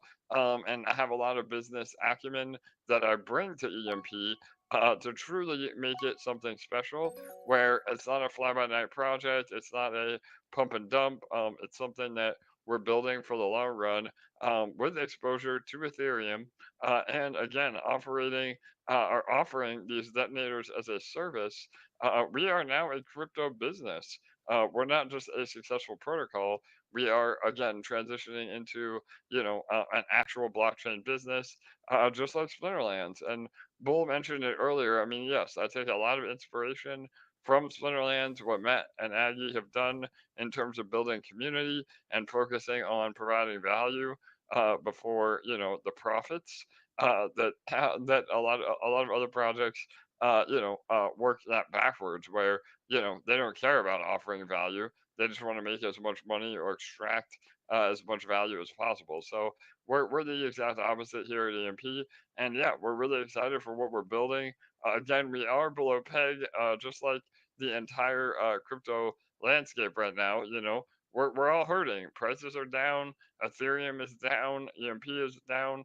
But like Bull said also earlier, now is the time to build. So not financial advice, but those of us that are able to stick around, the fact that you're even here, at Digicon 11 and interested in crypto, while the overall crypto markets and economies as a whole are really struggling, that shows that you're here for the right reasons. And again, now is the time to build and accumulate so that when we do enter another bull run, and market sentiment changes, then we're all rewarded for our commitment. So, all right, awesome. LA, anything you want to add, or Bull, anything else, and then we can start taking some questions. I'll just say that on our PowerPoint behind here on the main stage, there is some more information about Generator if you did want to read it after this talk. Perfect. Yes. And again, we do have a how-to video on Detonator as well, which again, although it's a different name, it's the exact same contract, just different LPs. So if you're more of a visual learner, you can watch that how-to video. And if you're more of a reader or a researcher, you can read the white paper for Detonator and Generator. So Yes. yeah. And speaking of that, Yeah, if go ahead, you Ellie. click on this little eye above this this little avatar that's permanently on our booth, all of the links to everything for us are connected to him, including our docs, where you can find the white paper for the Generator or the Detonator. You can also find the link for our EMP Academy, which will bring you through exactly how the detonator works so you can fully understand all the ins and outs of it. And another great way to kind of learn about our protocol is our nightly AMAs, which we have every day on our YouTube channel. So that's a really great part of our community, and it's a really exciting kind of thing that happens every evening, or depending on where you live in the world, it could be every morning. But we have an For sure. amazing community, and that's one of the best parts of it. Yeah, amazing point, LA. Again, thanks for always having my back. LA is one of our team members. She's the head of our PR and project manager on a lot of stuff that we work on. So, yeah, we do have daily AMAs that go for an hour, literally every single day. And so, what other protocol are you going to get that sort of transparency and access to the team and the developers directly? I can answer it's not many. Again, I mean, Splinterlands kind of set the groundwork with that with their town halls once a week, and we do it once a day, just because we have so much going on at EMP, and especially in DeFi, things run really really fast, and one day is equivalent to 1 month in the traditional finance world. So we're always building and we're always moving forward. So, all right, and you reminded me of something else too earlier, but now I forgot my train of thought. So, if it comes back up, I'll remember. But yeah, it did have something to do. With Splinterfest, of course. So LA will actually I was be. gonna say, how could you forget? I know Waffles. Thanks, Waffles. Shout out to Waffles Kitty. Oh, we love you. Thanks for all your help setting up our EMP hall and everything here at Digicon. Literally, Waffles and I have been together on every single Digicon. My original project, Polypixels. We started with that, and then last year again, or earlier this year, we launched EMP. So yeah, awesome to have you. Thanks, Waffles, for all your help. But yeah, we will be at We love Splinterfest. waffles. Yeah, we love waffles for sure. So we will be at Splinterfest. We are one of the main sponsors, along with the Hive blockchain. We'll have a booth out there. We're giving away a ton of swag. I can't wait to show you guys what we have in store. LA has been really killing it on all that. We have a ton of giveaways, and yeah, you'll be able to meet the team in person. Unfortunately, I won't be there this year due to a family commitment, but I will be there and hopefully every year to come. So yeah, anything in regards to Splinterfest LA you want to touch on or Oh, I just want to say I'm so excited to be there. And for any of you who are going to be there in person, I'm looking forward to meeting you. We have a lot of surprises up our sleeves, and I'll also be giving a talk there to go into a lot of the things we're covering today, but to connect with the Splinterlands community. And I just can't wait to meet all of you there who are going to be there, and just killer? let you in on how awesome EMP is. Yeah, no doubt, and that'll be a great opportunity to again get a little bit of one-on-one attention and learn how you can get involved in the ecosystem. So, all right, we have about 5 minutes left before the live stream is over. I'd love to take a few questions. So, if you want to type your question or unmute yourself, we have time for probably 2 or 3 questions. So, feel free.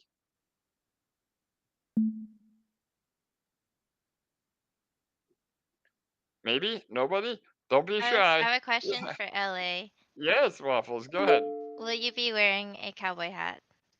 I love it. I, I I didn't think I would, but I said yesterday maybe I should convince AJ that we should add some pink cowboy hats to our merch store so I could get one to bring. I I would love love it. that. Yes, let's Right? work on that, LA. We're in the final stages of relaunching our merch store as well. So we have a bunch of killer EMP merch that hopefully a lot of us will be repping at Splinterfest. So yeah, LA, we'll work on that. I have another question that somebody asked me the other day, Yes, please. but what was the reason why you named this EMP? Wow, that's an amazing question, Waffles. So, yeah, believe it or not, it was based on a friendly rivalry. So, one of our other larger competitors was called Bomb, B-O-M-B, and we thought, what would be a similar thing to bomb, but even more powerful than a bomb, and that would be EMP, or an electromagnetic pulse. So that is actually where the name came from, and now Bomb is no longer. We have outlasted them and built a much better project. Again, no shade. And so yeah, that is actually where it came from.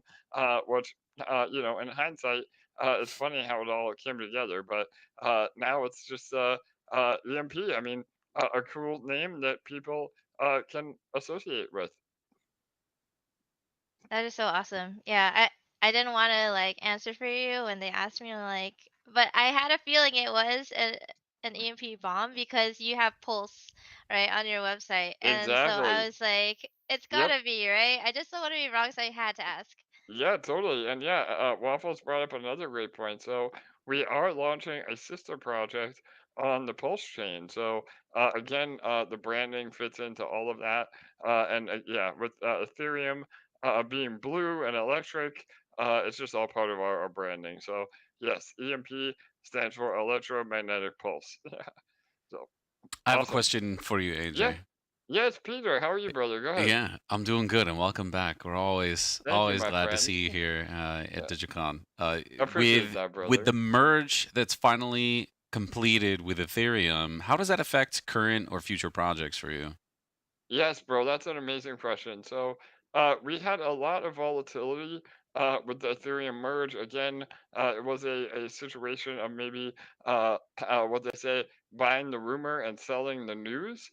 So we saw ETH kind of take a major dump over the last few days, and really, ETH has been on a downward trend just with the overall crypto markets as well. However, it didn't affect us in a technical manner. If anything, it's actually made the future of Ethereum even more sustainable.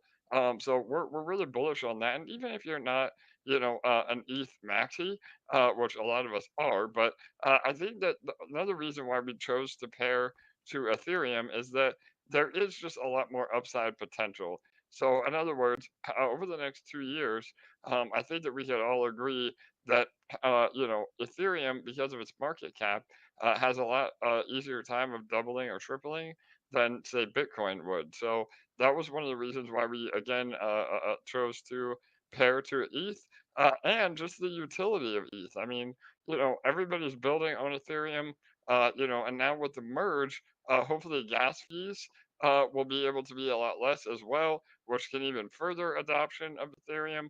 And so, yeah, that's kind of the short answer. But Mm. yeah, I think now that the merge has happened, we'll start to find a floor on the actual ETH price itself, and then can move back up in a positive direction over the next few months for sure. Excellent. And the final question, is AJ your real name?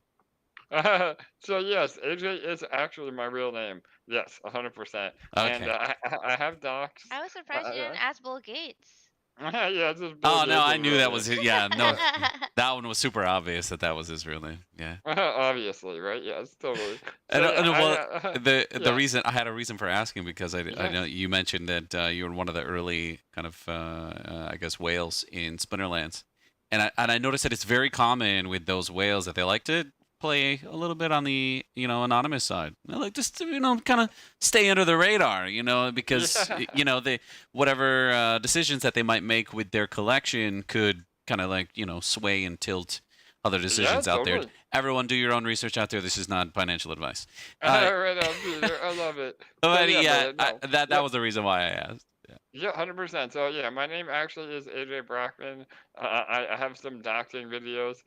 You can Google my name and find a lot of stuff. And my Splinterlands account is A Brockman. So all of it's up, and I'm big on transparency. So yeah, we're not going anywhere for sure. So awesome, Peter. Well, thank you. You should Yeah. Google him because there's some really cool stuff that will pop up. Yes, totally, LA. We didn't have time to go into all that today, but I everything you read on the internet about me is probably true. So there you go. Uh-oh. Yeah. Yeah. Awesome. All right, guys. Some homework before Let's the have, next yeah, time. yeah, let's have fun. Yeah. We will report back at Digicon 12 what we find online. All right. You just I love stay. it. It's just be ready. Well, Right on. I guess this concludes our session with EMP Money, AJ and Yes. team, LA, Bull Gates. I really appreciate you spending time with us here at Digicon. Waffles, was there any final things that you wanted to share before we head over to the next talk? Well, actually, I think we're going on break. So We're going on break for the first time this Digicon. Yeah, you know what, EMP, I love you guys. Been working with you forever, AJ, and can't wait to see what happens next. And hopefully, I'll be able to see you at the next, all of you guys at the next Digicon. And LA, well, I'll see you in Splinterfest. yeah, I might be there too, Amazing. guys. So we All right. definitely need to get together and celebrate all of this IRL. And Yeah, just another 100%. huge thank you for being so amazing and helpful. You guys are amazing.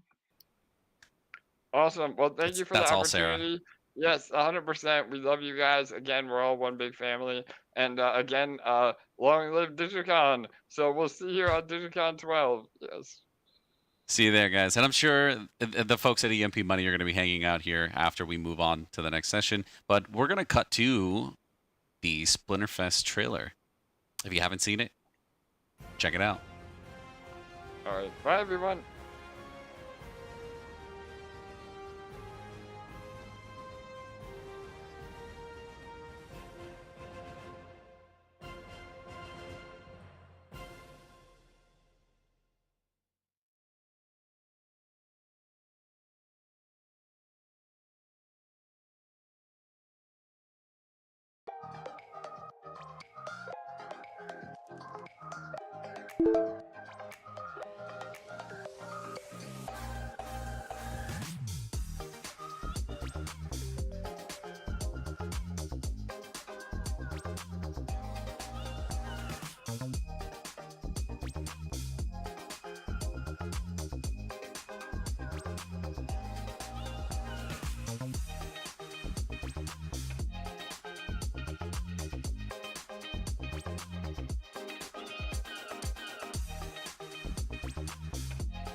You can get some. Yeah, there it is. It's just we're just creating sparks.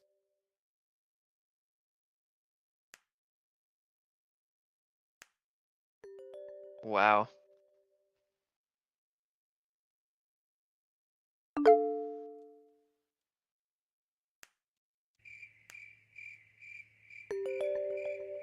Oh, we can shake hands. Let's go. Aw, look at that. Hello.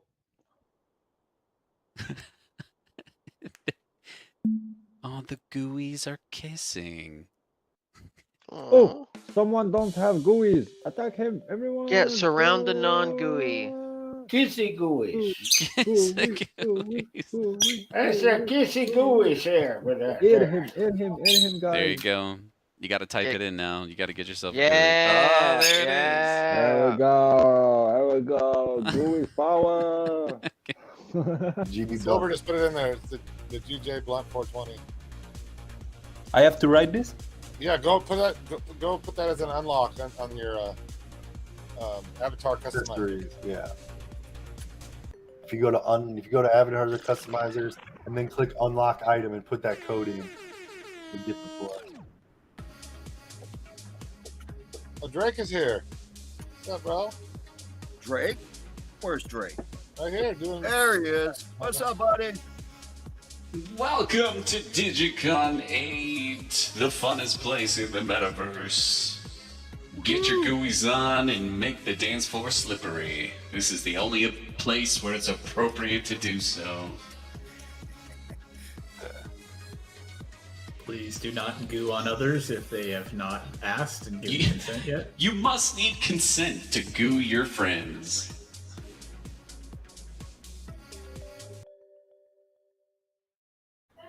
It's the heartbeat. It's just creepy sounds all over, man. Shit! In 5 years, the cities of Immersis will all be destroyed by a tidal wave. Everyone will die. All the NFTs will be burned. And no one will survive. So good. Because they will all be turned into fish.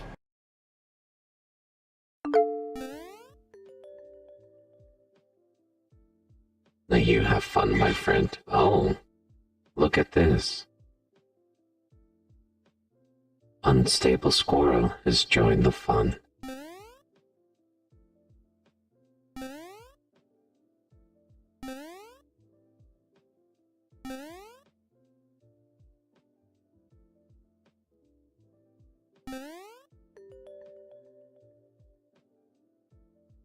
Somebody made a mess.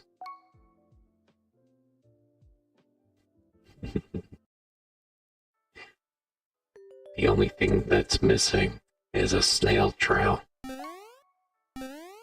Gotta make a mess while the gooey runs around. So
We're currently on a break for the next 15 minutes, but I do want to mention coming up next on the schedule will be a talk with Inverse CEO Joe Lee.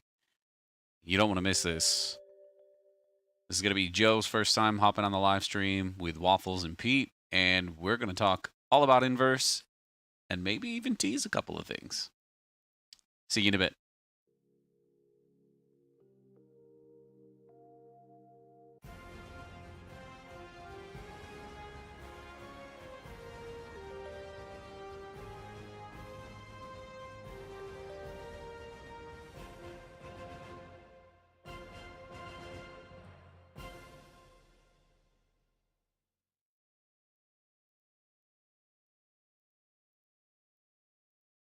Make sure you participate in today's or this weekend scavenger hunt where you can win all kinds of goodies.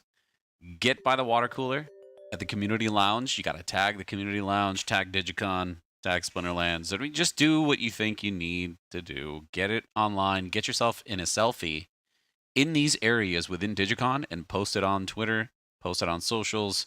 Make sure that we can see it. Other things you can do is go take a selfie at the photo booth right when you first enter Digicon.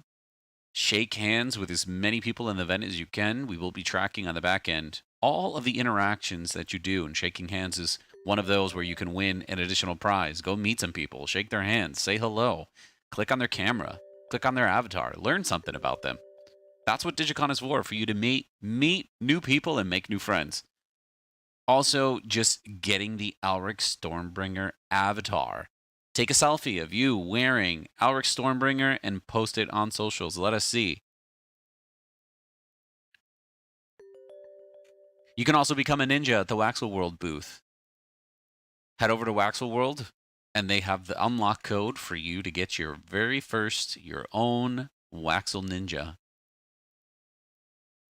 Find your favorite booth throughout the event and take a selfie. You can also get a selfie from your favorite image within the Gala Games booth. Post that online. Let us see. And then finally, just sitting in a beanbag chair. I mean, these things are super simple, but it's a nice way for you to earn some free merch, some digital merch.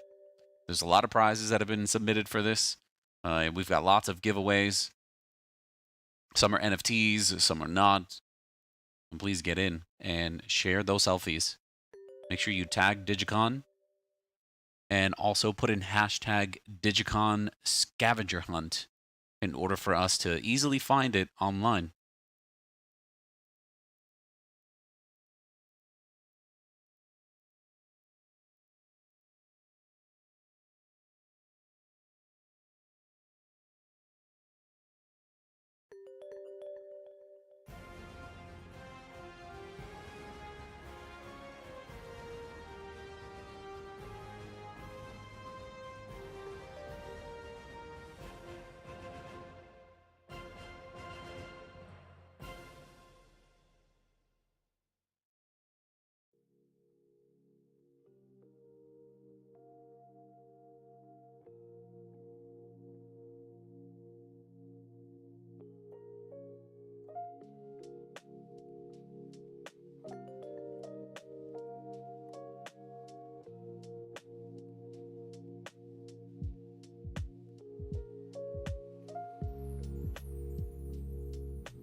It's the heartbeat.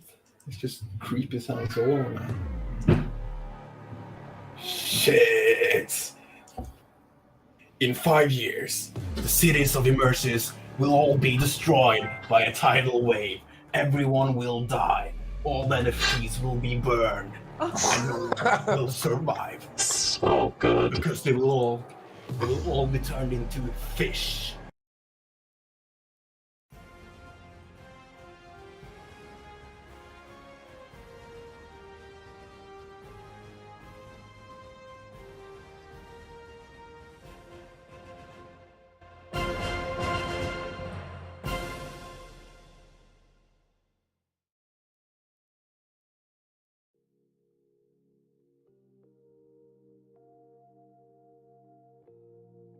All right, we're only a few minutes away from our next speaker. Inverse CEO Joe Lee will be hopping on the main stage, so feel free to get in there. If you want to get a spot early, doesn't matter now. There's going to be a spot for everyone. This room will scale up to accommodate the needs for everyone who wants to get in to watch on the main stage. This is in beta testing, so there will be bugs. We're finding them all the time. If you do find any bugs on the Inverse platform, all you got to do is click the gear icon, go into your options, click chat with support, or you can report your bug directly to our bug reporting tool. We now have the ability for you to get on the app through mobile. So if you are a desktop user, but you're on travel and you want to still get in Digicon, now you can. Just get on your mobile device, pull up your favorite browser, and you can get into these events on the Inverse app today. So thank you again. Waffles and Pete, two of us hosting these events for the past 4 or 5 Digicons now. It's been a while. We are now into 2 years of Digicon, and we want to thank every one of you for making this event what it is. We continuously break attendee records. We continuously grow in the number of play-to-earn games that join us during this event because they want to meet each of you. They want to have a chance to connect with you and hear directly on how their games can get better and offer more incentives for you to play to earn. My name is Peter Perez. I'm the head of community with Inverse. And this is, I really enjoy the privilege of being able to connect with all of you on these weekends when we get together in the biggest and most successful play-to-earn convention in the metaverse right here in Digicon 11. Can't wait to do it again for Digicon 12. So stand by. In about 5 more minutes, we will have Joe Lee, the CEO of Inverse, on the main stage, and we've got some really exciting things to share. This will be his first time getting on the live stream. A lot of you probably hearing that name for the first time, lurking in the shadows no more. We're going to get him on stage and ask him some questions, and I think it's going to be a lot of fun. So hang tight. And if you haven't purchased your Splinterfest tickets, why not? Come to Vegas. Come hang out with us in Vegas. Here's all you got to do.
No, I didn't.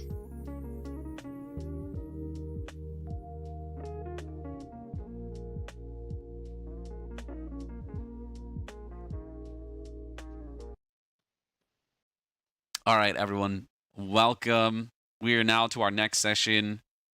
His first time on stage. Well, first time on this main stage. His first time also in the live stream for Digicon. We're now at Digicon 11. We've been going 2 years at this. I just want to bring in Joe Lee, CEO of Inverse. Everyone, you just give him a nice reaction. Hit the buttons.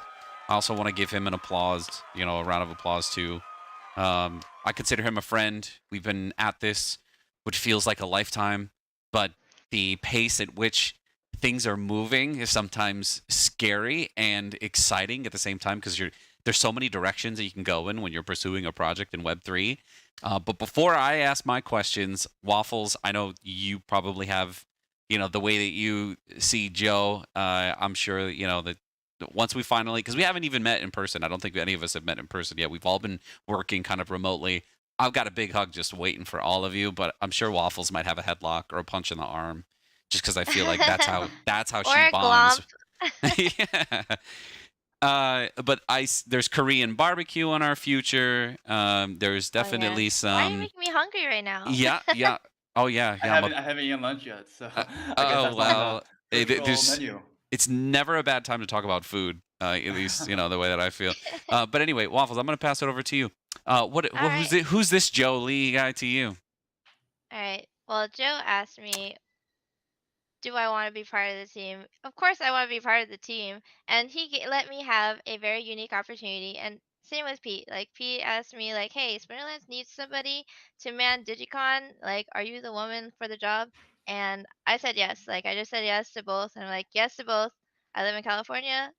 That means everything's expensive. So, yes. Other than that, though, I just want to reel it back. Like, Joe has had this vision, and it kind of exploded during when the pandemic started, and we have grown into such a unique platform. And you guys, if you haven't already known, even though we've said it a billion times and it's on your browser URL, you are using the Inverse platform for this metaverse experience. Splinterlands is proud to be a part of this growth, and let's just see what we have in store from Joe, because he is a visionary. Thanks, Sarah. Yeah, it's kind of amazing when we haven't met in person before, but the founding of the company, I've never met my co-founders. We met actually building an open source tool to help volunteers connect with nonprofits, and that's when as a developer, I started meeting other developers and designers who had the same type of passion as me to create tools that would help communities. And that's where I met the original other co-founders that are still developing the platform. One of them did end up I should say one of them did end up leaving to start traveling more and have a lot more fun with his family. But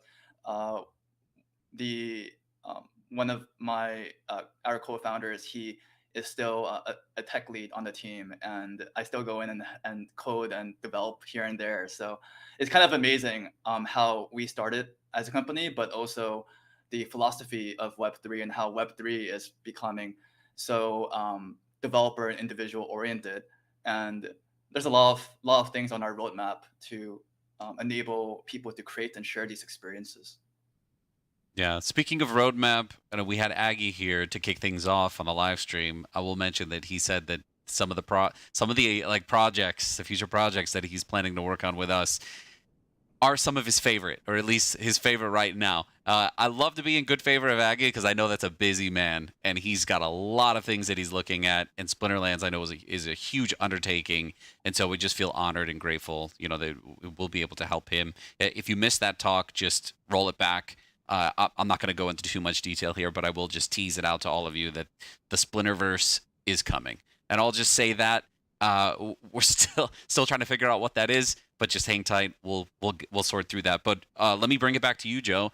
With that in mind, obviously Web3 requires certain traits, right? Our goal really just falls in what I feel like is one page within like a novel of different feature sets that could exist within Web3: play to earn, DAOs, PII, privacy and data protection, play to earn, play to own. I mean, that list goes on and on. But I think during ETH Denver, you really spelled it out simply. Can you just help those that are new to Web3 understand what that is, and then what does that also mean for Inverse? There's a lot involved with Web3, and I think people view Web3 in different ways. But I think that the biggest thing about the Web3 ecosystem is enabling people to have control over their own digital assets and even do business together without some sort of centralized authority. And that may seem a little bit weird for those who are not familiar with Web3, but essentially, a lot of these types of transactions, like NFT trading and token rewards and other types of integrations that we're also trying to do on our platform, can be done through the blockchain. And that is basically a P2P network that enables these types of interactions between individuals.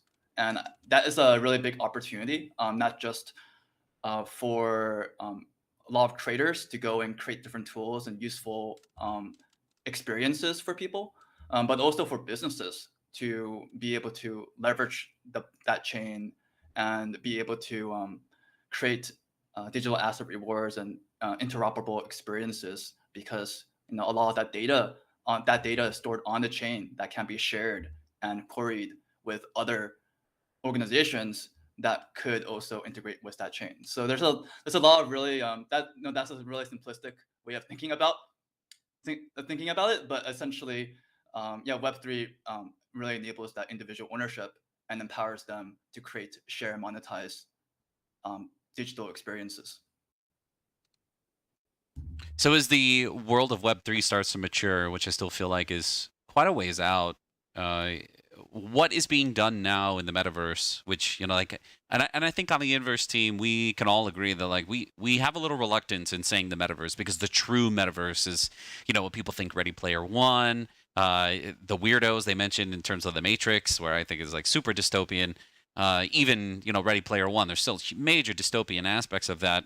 But there's the missing component of the AI, the machine learning, right? Where it's a virtual environment that actually responds to your input and your behaviors and then creates reality as you're interacting with it. So we're really far from that. And this is really early stages. This is kind of like akin to me of like when the Atari and, the Commodore 64, right? When the first website, right? When the .com era, right? But now we are at that stage where commerce can kind of be layered into these virtual worlds, where I see the website, right? Someone who thinks of a website, they go and they browse and they're scrolling, right? But what if each website was a virtual space, right? That seems like a really good iterative, like early step into it. In an ideal world, Joe, what do you think would be, the easiest way? Maybe we figured it out, maybe we haven't, but I'm curious from your perspective, how do we help people ease into a concept of the metaverse where they feel like it's easily understandable and not overly confusing? So essentially, when I think about the metaverse, I would define it as really the front end of basically exposing the benefits of Web3. And there's still a lot that we're trying to do at Inverse, but it's not a direct answer to your question, Pete, because I think that in a lot of ways, it's a challenge that a lot of organizations and people building stuff on top of the blockchain, they have to figure out. But I think for us at Inverse, we really want to enable as many people to access the metaverse, no matter where they are and no matter what device they're using. I know that for a lot of people attending this event, you may notice that we're always iterating and changing up how graphics is shown. I know that right now we're actually playing around with a dynamic graphics engine that would basically help provide a smoother experience for those who may have trouble on their machines. And it's not perfect right now. We're a small team and we're always trying to improve the experience. On the same line, we're launching a mobile experience as well, and we want to enable this type of 3D rendering and this immersive experience to be accessible no matter where someone is and what device they're using. So for us, I think accessibility is really important. How can we enable as many people to experience this without necessarily needing to have a VR headset, although that is always a plus for those people who do. And for those who don't have wallets, how can we get them started easily? With that said, we're looking at ways to integrate wallets and the blockchain better. So there's some exciting projects that we're working on. And essentially, historically, as a platform, we've been focusing on larger organizations and helping them host these type of experiences through the quote-unquote metaverse. But over the next few months, we are planning to release a free version of the platform, and basically enabling individuals and smaller groups to create, share, and monetize experiences on the chain. And that's a really exciting move for us. And that's also considering that we are still a very small team, and we are planning to raise more funding to basically allow us to help enable this platform for more people. I think what you said was super important about allowing individual creators to come in and then use a tool to have a personalized experience, because that what I think, my previous question, that kind of answers it, is just giving them kind of a small on-ramp that's not overwhelming. It's still the clunky verse, what I like to call it, because it's iterative, right? Every time we, Digicon, every time, any of our other events or clients that are using the Inverse app start to uncover new use cases and new ways to engage an audience, we learn. And we think that learning is super important, at least from my perspective. Joe, this is super exciting times. Where kind of in the, I always like to think big picture, where do you see this going? Like, if fast forward 5 years from now, what is something that, you really look forward to as, these web apps start to evolve and the metaverse starts to really coalesce into something maybe we haven't thought of yet? Yeah, I mean, I think simply put, like, the experiences through the internet can be drastically improved and help people connect better. Like, for example, like video chats and text chats have existed for a very long time, ever since the internet and AOL and these types of applications. But how can we enable a better way for people to connect in a more immersive, more lifelike setting? And that's the mission for the metaverse. That's the mission for what we're trying to do. So I think that over the next several years, we're already seeing a lot of larger companies investigating the metaverse and investigating ways to leverage the blockchain and NFTs. And that's really exciting to me. In a macro perspective, we are, I think we may even officially be in a recession right now. And that is a blessing, but also a curse. It's a curse because adoption of new technology becomes stalled in a sense. But the good news is that when this types of this macro trend, when we get out of that, I do see a big opportunity for the metaverse to come alive, and for a lot of organizations to embrace the metaverse. And now's the time more than ever to experiment and try new things and release new experiences. And then that's something that I'm fully confident over the next few years, we're going to start to see a large adoption of the metaverse and Web3. But also, in a macro perspective, also a lot of companies starting to acquire different organizations and groups to and expand these type of immersive experiences for their own initiatives. So it's really exciting times that we live in, and it's only I would say we should start seeing a huge gap up in adoption when I would say when the economy gets better. But that's more on a macro perspective. And there's a lot of different perspectives to be had there. Yeah, I think with the current economic state, right, where we have what we can see is that people are spending less, right, and they're counting all of their dollars and cents and budgeting more, and that's super important to prepare during those times. But that also presents an opportunity, and what we keep hearing, and in the previous talks, that during those bear markets is when the builders really get to work to prepare when things swing back, because this is all it is cycles, right, that come in, and we do have to adjust, right, the work that we do, but also I love that you mentioned experimentation. So what are some of the exciting experiments that of course in my mind I have an idea of what some of those might be, but I want to hear from you. And when you say experimentation, what could that look like? With some of the tokenization, the trading, the having more control over designing these worlds. What are some of the experimentations that you're most excited for? So a lot of the experiments that we're trying now, that I'm excited about, happens to do in relation with how can we enable more individuals and smaller groups to create, share, monetize these types of metaverse Web3 experiences. And on our platform, we do plan to launch a way for more people to start using it. And as part of that mission, we are trying to integrate more into the blockchain and enabling creators to create different digital assets, share them, but also trade and monetize these types of tokens and assets with each other. And on top of that, how can we enable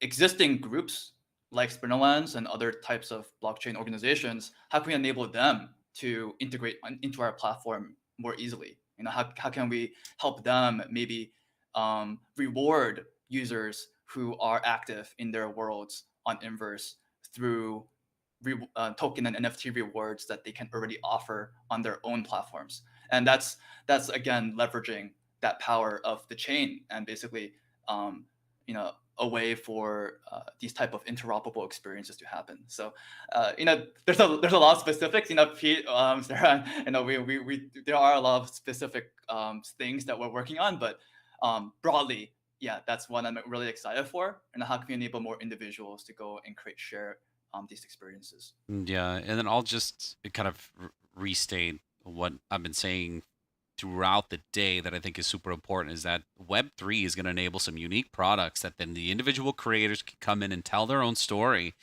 by playing those games, collecting and earning, playing to own and playing to earn, and then the further utility that kind of gets built in behind the scenes, where we have an idea of what the community wants, but through this experimentation we get to hear directly from you, the audience and the participants, on what is the most exciting, right? Just getting in and Waffles, I'll give you some credit on this one with the scavenger hunt and all the activities that you could do within events like this. There's a lot of data being captured on the back end about all the people you're high-fiving, right? The handshaking, the just playing rock, paper, scissors with some of the other users. Those are very basic and very simple activities you can participate in, but we learn from those. Joe, my next question is really if there is, and I know the Web3, right, has a whole another set of video games, but I want to go into your past. Like, what were some of the early games that you played that were kind of your window into kind of virtual worlds, gamification? Give us some insight. Yeah, so that's a fun question. Because you're a gamer. I mean, like everyone else in here. Yeah. Yeah, when I the earliest memories I have that still inspire me today is, when I was a kid, probably when I was 5 or 6 years old, I was on I got my first PC, and it was CRT monitor, and there's some initial games that I started playing. In my case, it was StarCraft. It was a StarCraft original, and for those who don't know, like it's a game that was very popular in South Korea, and my cousins actually got it for me as a present. And this was when I was living in New Jersey, and I was just online playing StarCraft and participating in different clans and groups, and even forming my own clan and starting to tinker with websites and stuff like that, and building websites for different clans. And those experiences were the very first experiences where I started making friends who were not local to me. Like I was making friends who were Canadian, and we were really getting together and having forming these memories. And a lot of those memories I cherish now more than back then. These type of things happen, but that is really the start of my interest with video games, and my own interest was coming back to this and enabling these type of experiences for more people. So that's a really quick backstory, but yeah, generally Blizzard related games inspired me. I was a PC gamer, and of course, my favorite type of present actually I received was from my dad, where he got me a Nintendo 64 Super Smash Brothers gift set. Yeah. and that was Blast from that the was past. amazing. Yeah. Oh man, I want to say thank you very much. We've gone over a couple of minutes here, but I always want to pass it over to Sarah to kick it off onto where we're gonna go, what we're gonna do next. So everyone, please give some love to Joe Lee, CEO of Inverse. This is his first time jumping with us on the live stream, and we hope to see him in future ones as well. As I'm sure we'll have more announcements 2 months from now on what we're doing on Inverse, which means it's going to be new stuff for Digicon. It's going to be new stuff for everyone else who's using the app. And then, so Waffles, where are we going next, my friend? Thanks, guys. Bye. Thanks, Joe. Thanks. We're actually gonna stay here. Oh, we don't have to go It's anywhere. a pretty popular place. So that is Check the schedule. We've got about 7 minutes. We do. For We our have some next downtime. panel. Yeah, where we're gonna get Captain Crypto up here from Revolution Moon Earth coming up in a few minutes. So if you're oh yeah, go ahead. Yeah, if for anyone else that wants to get in touch with Joe, all you got to do is hop over to our Discord channel. If you want to reach out to him and you have more questions, we have a community Discord. Just click on my camera icon, it'll show up. I have a web link in there at the bottom. Just copy and paste that in. Head over to the Inverse Community Discord server. If you're also interested in hosting small events within, we do have our own Inverse community space where you can get your exhibitor booth placed inside and have a meetup. Schedule it, get it on their schedule, and within that world, you can get more familiar with the Inverse app and how to use it and start growing your communities in the metaverse and do it your way. So yeah, really excited about that. But for anyone that wants to build their own world, that you'd have to book a demo with our team. In fact, we have one of our sales. Yeah, we have our head of sales in the audience. It's hanging out here too. You should go find Elliot. Our VP head of sales, Elliot. He's in the crowd. Go find him. Yeah, if you can find him, click on him. Or I also have a link to his Calendly also on my profile if you click on it, so you can always use that. Definitely reach out to us on Discord. I also wanted to say I kind of have like a unique position where I work at like both Inverse and Splinterlands. So I kind of get to test the toys on Inverse so I can bring it to Digicon. So I kind of like have an in there. But yeah, always excited. Every single Digicon, like people who have been here like multiple times, they know there's always something new going on. And we get to break it. Yes. Oh yeah, pushing it to the limits. And thank you everyone, because for those of you that didn't know, the instance cap was raised from 35 to 45, and I had seen it up to 47 at one point, so I don't know what happened. Somebody managed to sneak in there beyond the 45 cap, and it It's like, it yeah. worked out just fine. It looks like we have a queue forming up outside, or over here on the main stage. Did you see over the right where the rain cloud is that's just persistent and it won't go away? I think somebody had found one of the scavenger hunt items and brought it in here, and now they are soaked. Get that panda, get that rusty panda an umbrella, please. Somebody. Yeah, so we've got 4 minutes until the next talk. I'm going to play a video for everyone. So if you're watching the live stream, the purpose of this really is to talk about Splinterlands. Splinterlands is the largest collectible play-to-earn blockchain game in the world. If you like Magic the Gathering, you're going to love Splinterlands. So if you don't have an account, I think Digicon has a referral code that you can use so that you can get your first Splinterlands account going. If you use that, please share it around. Get your friends in there to create an account. If you know, obviously, if you're playing Splinterlands, and that means Digicon is going to continue to grow. If you're creating a play-to-earn game and you aren't an exhibitor, get in touch with Waffles so you can get a booth for the next Digicon. There's lots of opportunities for you to play in the metaverse with everyone. Web3 is young; it's early. Get in now, because it's only going to get even more exciting. Waffles, where have been some of your favorite things this weekend? Honestly, seeing the Rusty Panda as like one of the newest like Yeah. things that you can be is amazing. But going back earlier, just like if you guys want to play Splinterlands, if you go to the swag booth, which everybody should do that, go to the welcome room. There's a swag booth. There is a link. Click on that link. There are links on how to create your Splinterlands account with the code that Pete mentioned earlier, or you can click on Digicon 11 at the top left, and then scroll down. There's some links there for you guys. Another one of my favorite things. Honestly, learning about all the different people that are here, like we have like a good sizable mix of who's been here for the first time and who's been here like 2 times and like multiple times, and people who were here last time are here because they just couldn't wait to come back. And I love talking to this community, and like you never know who you talk to. You could be Right. talking to a founder, you know, anybody. And I think we've started a trend every time at Digicon where it's like, Sarah, did you get enough sleep last night? And the answer is usually no. But I feel like I don't know how many people are I approaching can you on count on this. my fingers. I don't know how many people have been approaching you on this, but I'm okay with this trend because we really should. All right, you got to take a break sometimes. You got to put your head down, take a nap. You know, we can't be yeah, plugged in I all was- the time. So yeah, Even like Splinterlands, so because Splinterfest is coming so soon, October 8 to 9, we've been having meetings, like 2 or 3 meetings a day on it.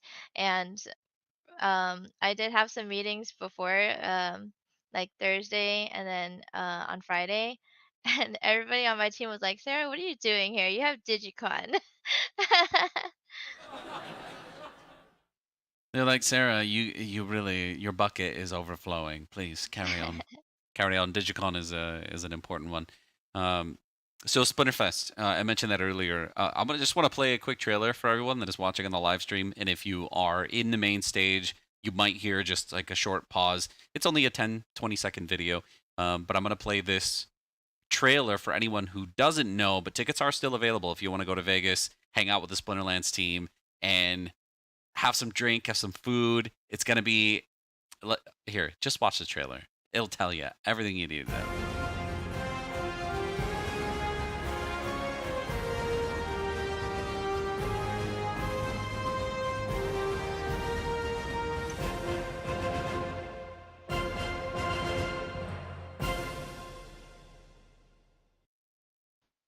If you haven't been to the Luxor in Las Vegas, it is amazing. It's the hotel that's shaped kind of like, you know, the Egyptian pyramids, but inside is kind of the what's the name of the esports arena that's there? Waffles, HyperX. help me out. The HyperX esports arena. Yes. huge screens. They've got this cool tunnel that you walk in as you get in there with all the nostalgia of like old console video games. They've got a chandelier inside made of just gaming console or like game pads, And a controllers. chair too. Yeah, like made out of keyboards. It's an amazing place. It really is, you know, a nerd kingdom of just all kinds of things that you can do. But there's a couple of stories. So there's 2 stories that are in there, and it's open, an open ceiling, so that you can kind of see everything that's happening on the stage, which is lined with PCs. There's probably about 80 or 90, you know, stations where people can like sit in a LAN and play PC games together. It's an awesome venue. Drinks, food. It's a 2-day event. We've got some opportunities, you know, for you guys to attend, but you got to go get your tickets, and you can buy them with SPS tokens. So we've got about actually, you know, our next one should begin. Now we just got to get Captain Crypto up here, and there he is. Just as I said it, he's here. I don't know. Yeah, that's just magical. So thank you, Captain Crypto. Hey, how are you? Can you hear us? All right, he's working on getting his microphone going, and so we're just gonna let him. Feel free to just interrupt us anytime, Captain, once you're ready to go. But Yeah. I do want to mention that he's with Revolution Moon Earth. We've run into him several times during Digicon. I've seen him in Decentraland, and this man is doing the heavy lifting. He's doing the networking. He's doing the handshaking. He's very serious about his project, and we're going to give him a chance to talk about that momentarily. Captain Crypto, if you need to, feel free to refresh your browser and come back in. Sure. Can you guys hear me now? Oh, yeah. You're coming in loud and clear. Okay. Yeah. Can you see me as well, or? Don't see your camera yet. Okay, I'm not sure why. Yeah. And It's not Revolution showing Moon up. Earth, they're one of our newest sponsors, and it's also their first time sponsoring a whole hall, an exhibit hall. So be sure to check that out. A lot of cool people are in there. Yeah, I'm not sure why. Once I Well, turn on my camera, We've got your it's FBI just PFP that's in yeah, there. yeah. That's cool. That's actually got that from a project. There's an artist from I think where's he in Australia. He does some pretty cool, work. So that's a lot of one-of-ones. So that was a pretty cool. That's called Tyrone Land of People, Human Database. So he's pretty well-known artist that just got into NFT. So he's not like super well-known in the NFT world, but it's pretty well-known as an artist. Excellent. Thanks for that backstory about that PFP. Sure. Yeah, it looks awesome. I did open up your profile for anybody else that is, getting to know Captain Crypto for the very first time. Just click on his photo. It'll open up his profile. I am reading that he's gifting some free NFTs, and he's attached a wallet address that's in there as well. I hope I'm not spilling the beans. I don't hope this isn't a secret that you're going to share, but it is in your profile. We're definitely we have there's a limit of 1,000. If you guys check our booth, we have a really awesome cinematic trailer that Oliver Boyd did for us. So we're giving away the raw video of that high definition as an NFT for the first 1,000, and we're giving them away at some of these metaverse events that we're doing. So in addition to that, you also get whitelisted. So just have to leave your wallet address and follow the instructions, and everybody here can get some free NFTs. I am actually pulling up your exhibit information right now from the location button. Anyone can click on that. You can actually scroll down to find the booth and then click on that to get all the information. You can watch the videos. You can go visit the website. There it is, Moon Earth Revolution. Click the bookmark button, and then that way when you leave the event or the event is locked at any time, you can still go back and find these exhibits that you bookmark. But yeah, I'm just going to go ahead and read the description that's here, Captain Crypto, if that's all right with you. Sure. Yeah. So, all right. So this is going to be, looks like it's going to be a pretty good read. There's a lot here, so pause me at any time, or if you would rather read this, feel free. But I'm going to try to go through this really quickly and try to do it with a little bit of narration. Let's see. Can we, maybe we can use a specific voice? Like what would be an appropriate voice that I should use when I'm reading a description about Moon Earth Revolution? Oh man, I was gonna say like a James Earl Jones, man. Oh, a James Earl Jones? Oh, Yeah, you oh, know so I the need Darth to Vader get a thing. little deep. What about something like this? Yeah, that's good. Would that work? That sounds good. Okay, let's go. Moon Earth Revolution is a game based in the distant future. In this iteration, 3 meteors strike our planet. The entire world is on fire, and the people of Earth must flee. Earth has fallen, and human civilization as we know it is over, bar a lucky few. To survive, they board spaceships and head out to the moon.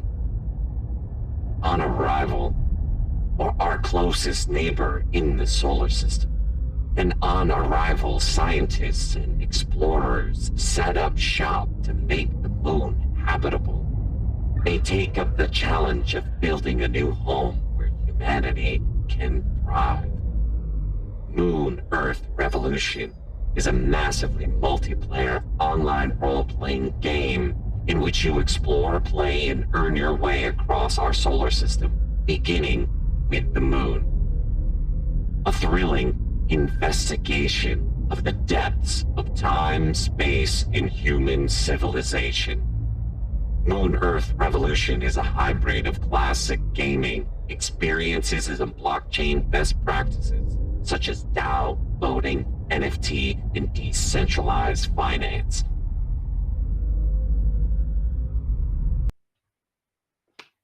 Yeah, that was very good, man. Nice. I think Oh, yeah, we'll that we'll was leave, we'll awesome, leave man. it at that. Yeah, there's a little bit more in there. I'll let everybody else read it, but I don't want to take all of his thunder. Captain Crypto, thank you so much for joining us. I hope that was a worthy introduction. Oh, that was more than worthy. So just want to, first of all, thank everybody for being here. It's an honor to be here. Want to thank you guys, Pete, Waffles Kitty, Digicon, Splinterlands for putting on the event. So far, it's been really awesome. This is one of the best virtual conferences personally that I've attended so far. This is the 3rd one that I've done on Inverse. So like I said, this one is pretty awesome. My name is Craig. I'm the CGO, the Chief Growth Officer of Moon Earth Revolution. Just a little bit about myself. Gaming has always been a very big part of my life. I grew up playing, from the Commodore 64, Nintendo, Atari, Sega. I even had the TurboGrafx. I used to play arcade games. Might be Dang, the showing my age a OG. little bit. Yeah. So go way back to Atari and Commodore days. Now, as far as blockchain or crypto, I got into that in 2016. I'd actually been hearing a lot about it since 2014. And, I've had the fortune of getting in early on some pretty good projects. Me personally, I always look for utility, but also, where development is taking place. That's normally, for me, a pretty good indicator of value. And I mean, some of the things that I like most about crypto is the decentralization, the equality. It gives people opportunities that they, probably never had before. Some of those things can be pros or cons. So some of the things I like about gaming, it gives you a chance to escape the real world. I was always a pretty avid reader as well, so I like the storytelling of it. As far as NFTs, some of my first forays into the world of NFTs were in the engine coin community. So I think one of the first NFTs I got was a 9 Lives Arena one. It's a pretty cool game on Engine, so you guys can check that out as well. I bought a couple of blueprints on there where I can, make armor and different type of things. So I mean, for me, the big thing about the first thing that drew me into the NFTs was actually, the in-game items, because it makes sense. It has utility. It allows you to, actually own these items. So that was, a game changer for me. And these are things that you can take not just one game, but different games, different worlds. So that was kind of my first entry into the metaverse. I also did get into recently a lot of art. So I'm really liking art NFTs. So I'm, started collecting quite a few of them. Some of one of the first games on the blockchain that I used to play was, pretty sure a lot of you will remember the EOS Knights. So I was always a big fan of anything that Dan Larimer did. Yeah, that was pretty much how I got into, I guess, blockchain gaming. I do consider myself a gamer. The only thing is I'm usually so busy the last 5 years that I haven't really had a chance to play as much as I want. So I'm hoping that in the near future I could have a bit more time to actually play these games instead of just working on different projects. So what else? Well, one of the ways, a little bit of backstory about me, I actually started out helping grow communities. I kind of used that as a way to get information on early projects. I've done some work with Bounty Zero X. I've also worked at FinexFlow as marketing manager and also worked with several successful crypto startups. I'm a co-founder of Wolfpack Crypto, which is a blockchain consultancy and marketing firm for blockchain startups. I joined Moon Earth Revolution about 8 months ago. It's been exciting so far. I really love being part of the team. I feel like we're doing something great here. Just even the way gaming has changed. I mean, when I was growing up, it was pretty much, you play alone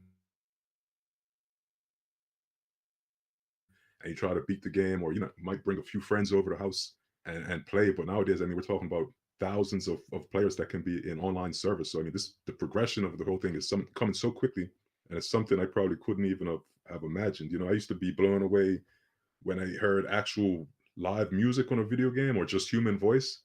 So I mean, just what it's reached now is just so huge. I mean, just according to sources, I think there were slated to be almost 3 billion gamers by the end of 2022 with a revenue of almost 200 billion. So I mean, that's absolutely huge. I'm sure that the advent of mobile gaming has helped to increase the amount of users as well.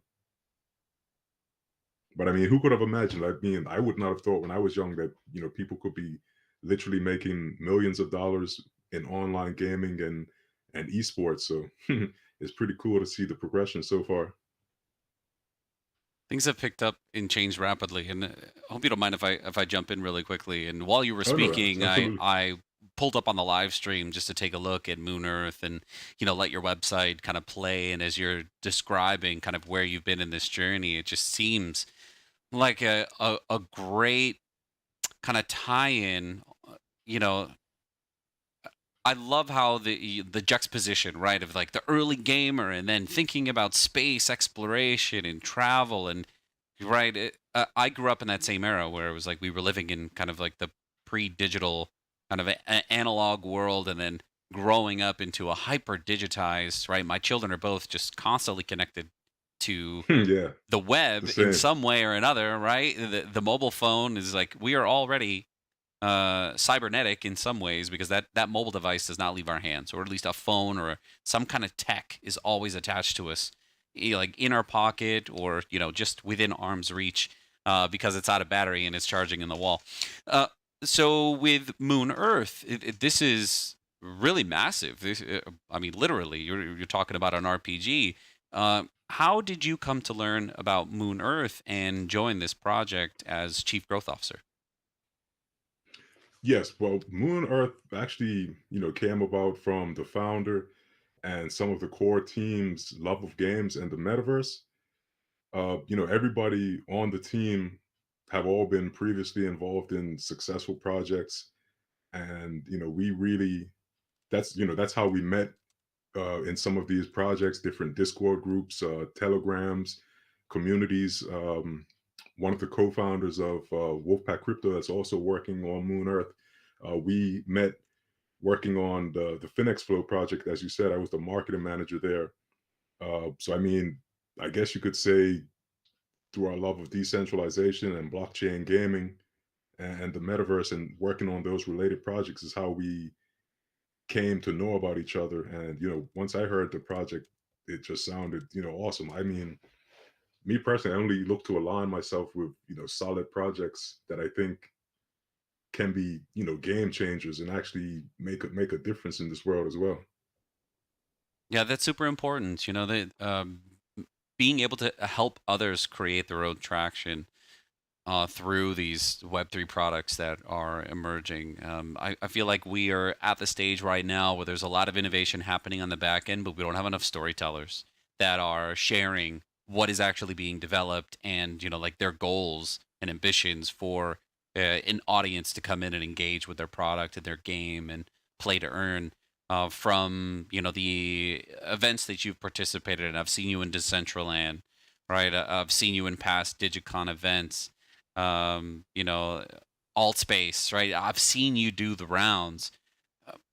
Has there been some really eye-opening, I guess, learnings for you to prepare for as you like you're putting all this energy into Moon Earth? What have you collected? What kind of helpful information have you learned along the way? Yeah, I would say, I mean, for me, I just really love it. I think because this format, I think, is really good, and we're really trying to build a community, and it's not something that we're trying to do on our own, because, you know, when we envision the metaverse, it's not just, okay, Moon Earth, it's everybody that can create a part of the metaverse. So it could be Inverse, you know, it could be Moon Earth, it could be another project. So when I say metaverse, it's like it might be on the handheld, or it might be, you know, on your laptop. It might be NFTs, it might be VR.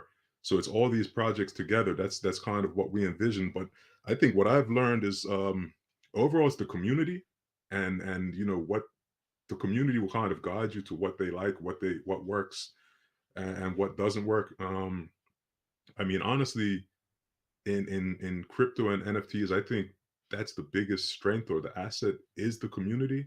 There's a lot of inherent value there, and I'm not just talking about, you know, I'm talking about actual monetary value as well. You know, if you take something like the Bored Apes, a lot of people say, "Oh man, that's just a JPEG or whatever. It doesn't have any value." But actually, you know, when you're talking about influential people, you know, developers in the blockchain space, early developers, things of that nature. These are people that are building. These are people that have connections. These are like the movers and shakers. So that in and of itself is monetary value and can be monetized. So I mean, if I could say anything, like, I just encourage everybody that's, you know, either a builder or doing something in the space, to make those connections, go to other communities, join their communities, build something on somebody else's platform as well. And we're the ones that's really gonna help mold and shape what exactly the metaverse is. Because I mean, we're still at the very early stages at the moment. And how long has the development been for Moon Earth so far?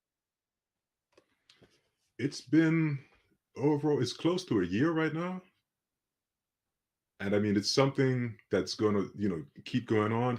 The actual development of the game is something that, you know, we're estimating could take maybe a year or more. But what we're doing with these NFTs is we're trying to actually build the foundation of our community. So it's very important that these NFTs are distributed in the right way. So they're making it in the hands of people that are going to use them, that's going to be active members of the community and help us to build, you know, what we want that community to look like. And I think that's going to be one of the most important things. What we plan to do, we're talking with Inverse. We want to get a Moon Earth world built on Inverse. So, you know, we're in talks there. Also in talks with a couple of other platforms. And we want to be able to bring our community into this type of metaverse and do, you know, fun things. Because, like, for me, the Twitter Spaces was like a game changer. I really loved how that gave you a sense of community and interaction with people. But this is like the next level. This is on steroids right now. So we plan to have these NFTs have a lot of utility, standalone utility as well. But like I said, that's going to be the base of getting that distribution. So I mean, there's going to be DAO. The members are actually going to have a lot of say in the direction of the game, and as well, you know, they're all going to be rewarded financially as well. You know, if the project does good, everybody is going to benefit. Yeah, you've shared a lot of really helpful information to get us to know more about you, and also you know, to get to learn more about Moon Earth. We've now come up to our final minute. I do want to give a chance for the audience to throw a question at us to maybe ask you, Waffles. Did you want to jump in and have anything that you wanted to ask? I guess what excites you about the future of blockchain gaming in general? I would just say the main thing is just the power that it gives to the actual gamers. It is the main thing. So I mean, for me, like I said, the ownership of these actual items and actually sharing in that revenue, because gaming is obviously $1 billion industry, and I think this gives people also a chance to monetize their time, because time is an important asset. Like I was saying earlier, I don't even have that much time to play games anymore. So why not, make it something that you're doing every day, and you can benefit in some way. I mean, maybe not get rich, but at least you're getting, you're getting compensated for your time, and also data, because people are making millions and billions just off of your data as well. Yeah, I think the data ownership is going to be very important coming up, where the end user then gets to elect to opt in to a lot of the data collection that exists. Could you imagine if Twitter or Facebook or Instagram had to pay out dividends to all of the Why not? contributors to their Let's platforms? get this revenue sharing, man. Without the contributors, there would be 'Cause no revenue. Yeah, Just share that. without all those participants on those social media platforms, just remember, every time you post on Twitter or you post on Facebook, that's money you're putting into their pocket, not yours. Unless of course you're, unless of course that's part of your business model, and anyway, there's. Well, you have to go where the market's at, That's right. That's right. But if you're promoting there and that's where your community is, then of course it makes sense. So it's not all black and white, right? There's definitely some gray area where we can try to find success in the places that we can. But I'm really excited for Web3. I'm really excited for Moon Earth and Captain Crypto. Really excited that you joined us for our last and final conversation. I guess we can call these our keynotes for Digicon 11. Can I get a round of applause if you guys just give some claps and thank you to our friend Captain Crypto. Thank you so much for hanging out with us. And we'll see you at the next one. Yeah, we'll see you at the next one, my friend. I'm sure. Absolutely. Thanks, guys. Yeah, thank you so much for joining us. So that's going to conclude all the talks for today. Waffles, the floor is yours. What's up next? All right. What you guys have been waiting for. I have trivia. I have NFTs to give out. Before we do that, I just want to mention a couple of things about what we have going on. We have the Digicon Scavenger Hunt. So that's going out throughout the whole weekend. You'll be able, once you finish it, you post the screenshots to Twitter. Everyone who completes it will all get an NFT from us and a chance to win a couple other prizes. So you'll be able to see that. Not only that, we have the NFT auction house. So that's part of the welcome room. There's a door there. We have a collection of items and item sets ready for you to bid on.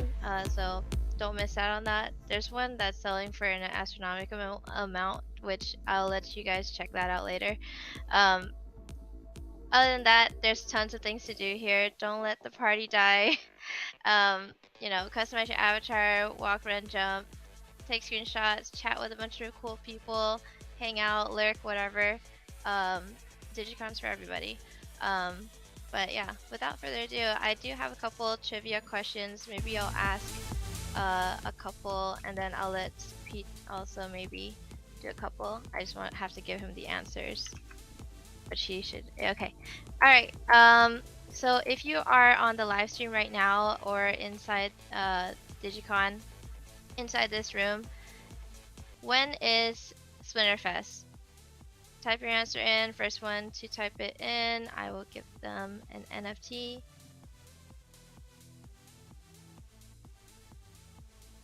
I'm checking the chats. Pete got it wrong.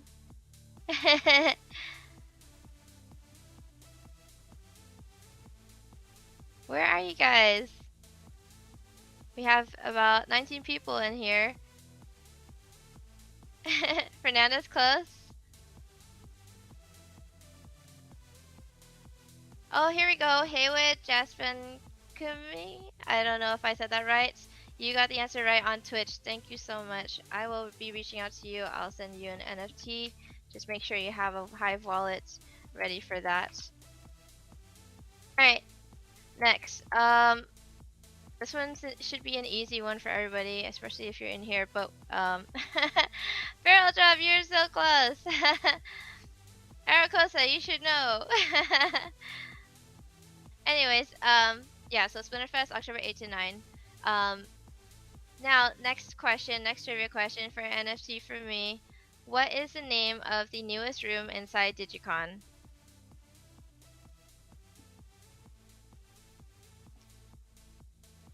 Let me check the chat. Nope, not EMP. Downtown, nope. Main stage, Captain Crypto, of course. I was gonna get angry if you didn't get that right. Alright, so yes, this is the main stage, or more like the main stage beta, because we are trying to break all the new toys that we get to try out from the Inverse team. Alright, moving along, this is part of what I was talking about earlier, but can somebody name a sponsor from our scavenger hunt? There are 4 possible answers.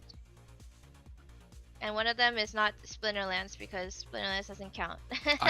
I'm gonna give a hint in a few seconds. That's all right. I can pull up the graphic. Yeah, go for it. I can pull up the graphic. If I don't see any answers in the next 5-6 seconds. Digicon is not a sponsor. Digicon's not a sponsor. The host. Nope, not Wax. That's the host. Oh no, you let your dogs in so you couldn't hear the question. Can you read that? Scavenger hunt sponsor.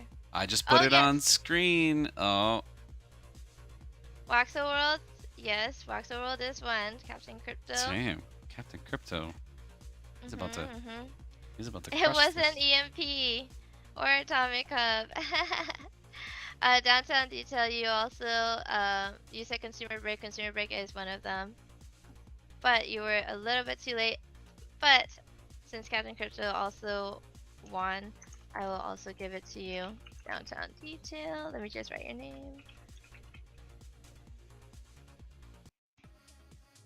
Alright. I have 2 more NFTs to give out on the Hive blockchain from Splinterlands, from our lore. Where can you get the Alric Stormbringer avatar skin? Some veterans may know this. I may have mentioned it. It is also mentioned on the graphic for the scavenger hunt, I think. Anybody know? Where can you get the Alric Stormbringer skin? The one that everyone calls Gandalf or the wizard.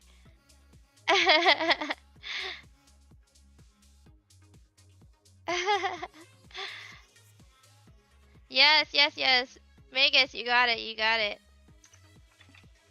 In the Splinterlands booth description, that is where you can get the Alric Stormbringer skin. Yes.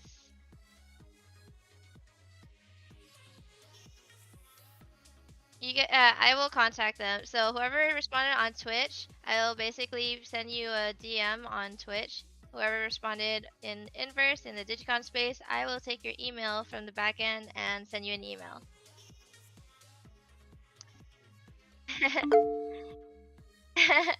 And one last question, and Captain Crypto is not allowed to answer this. Which sponsor has a haul for the first time?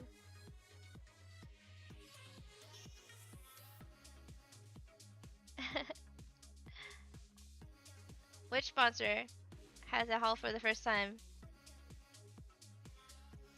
Not Crypto Shots. Moon Earth Viviman, you got it. Viviman on Twitch, you got it. Alright, that concludes all the NFTs I have to give away.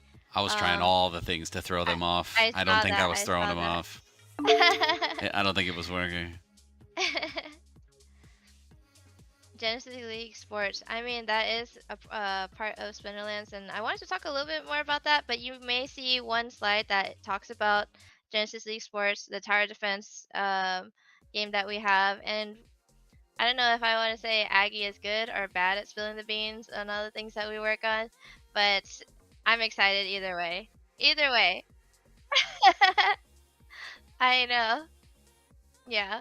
Everybody on the team, we know Aggie. Matt's a little bit better at keeping secrets.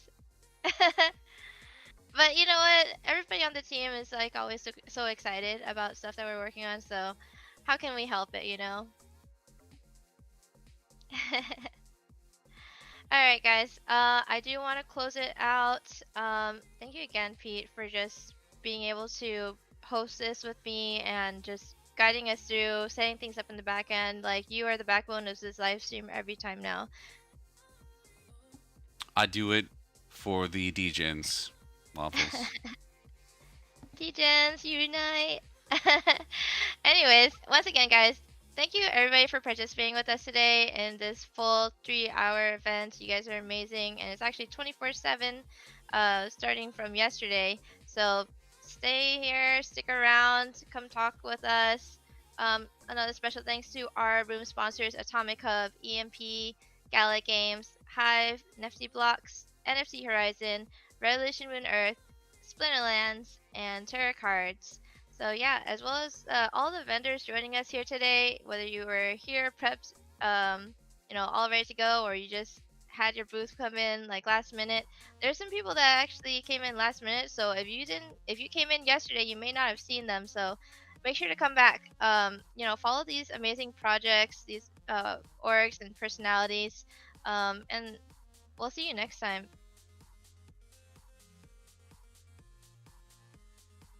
Yeah. We are! Actually, should I tell you when the next Digicon is? Only people in our Discord know.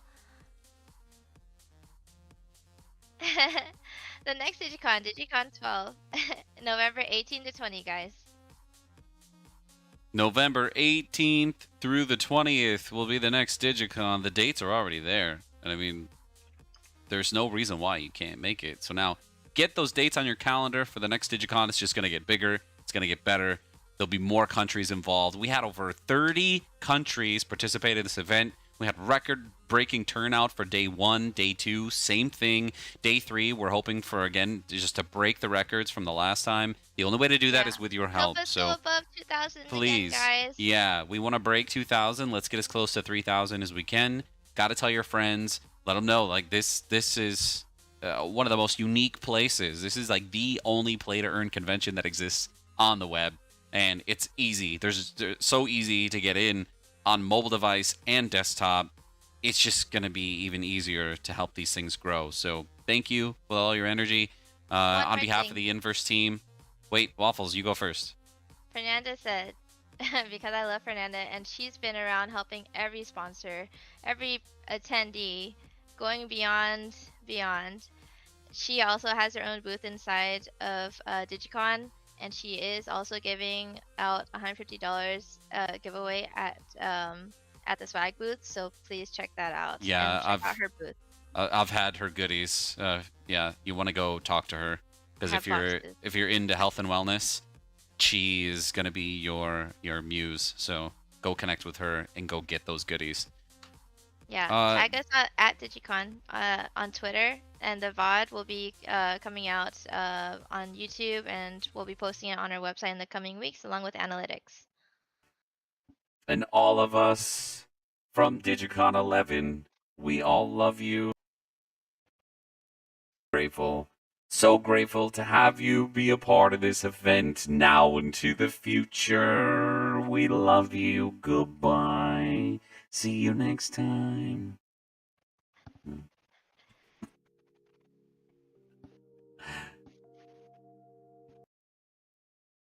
Awesome.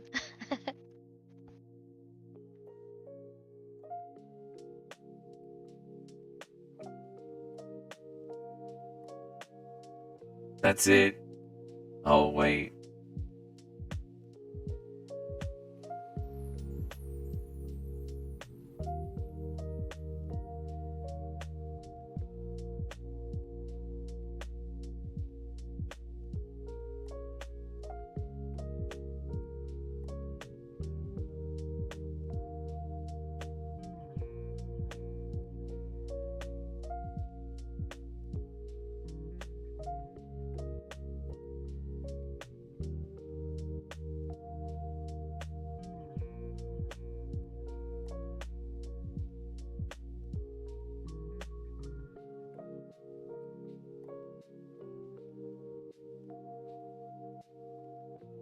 and then we also had tarot cards with their film screenings. So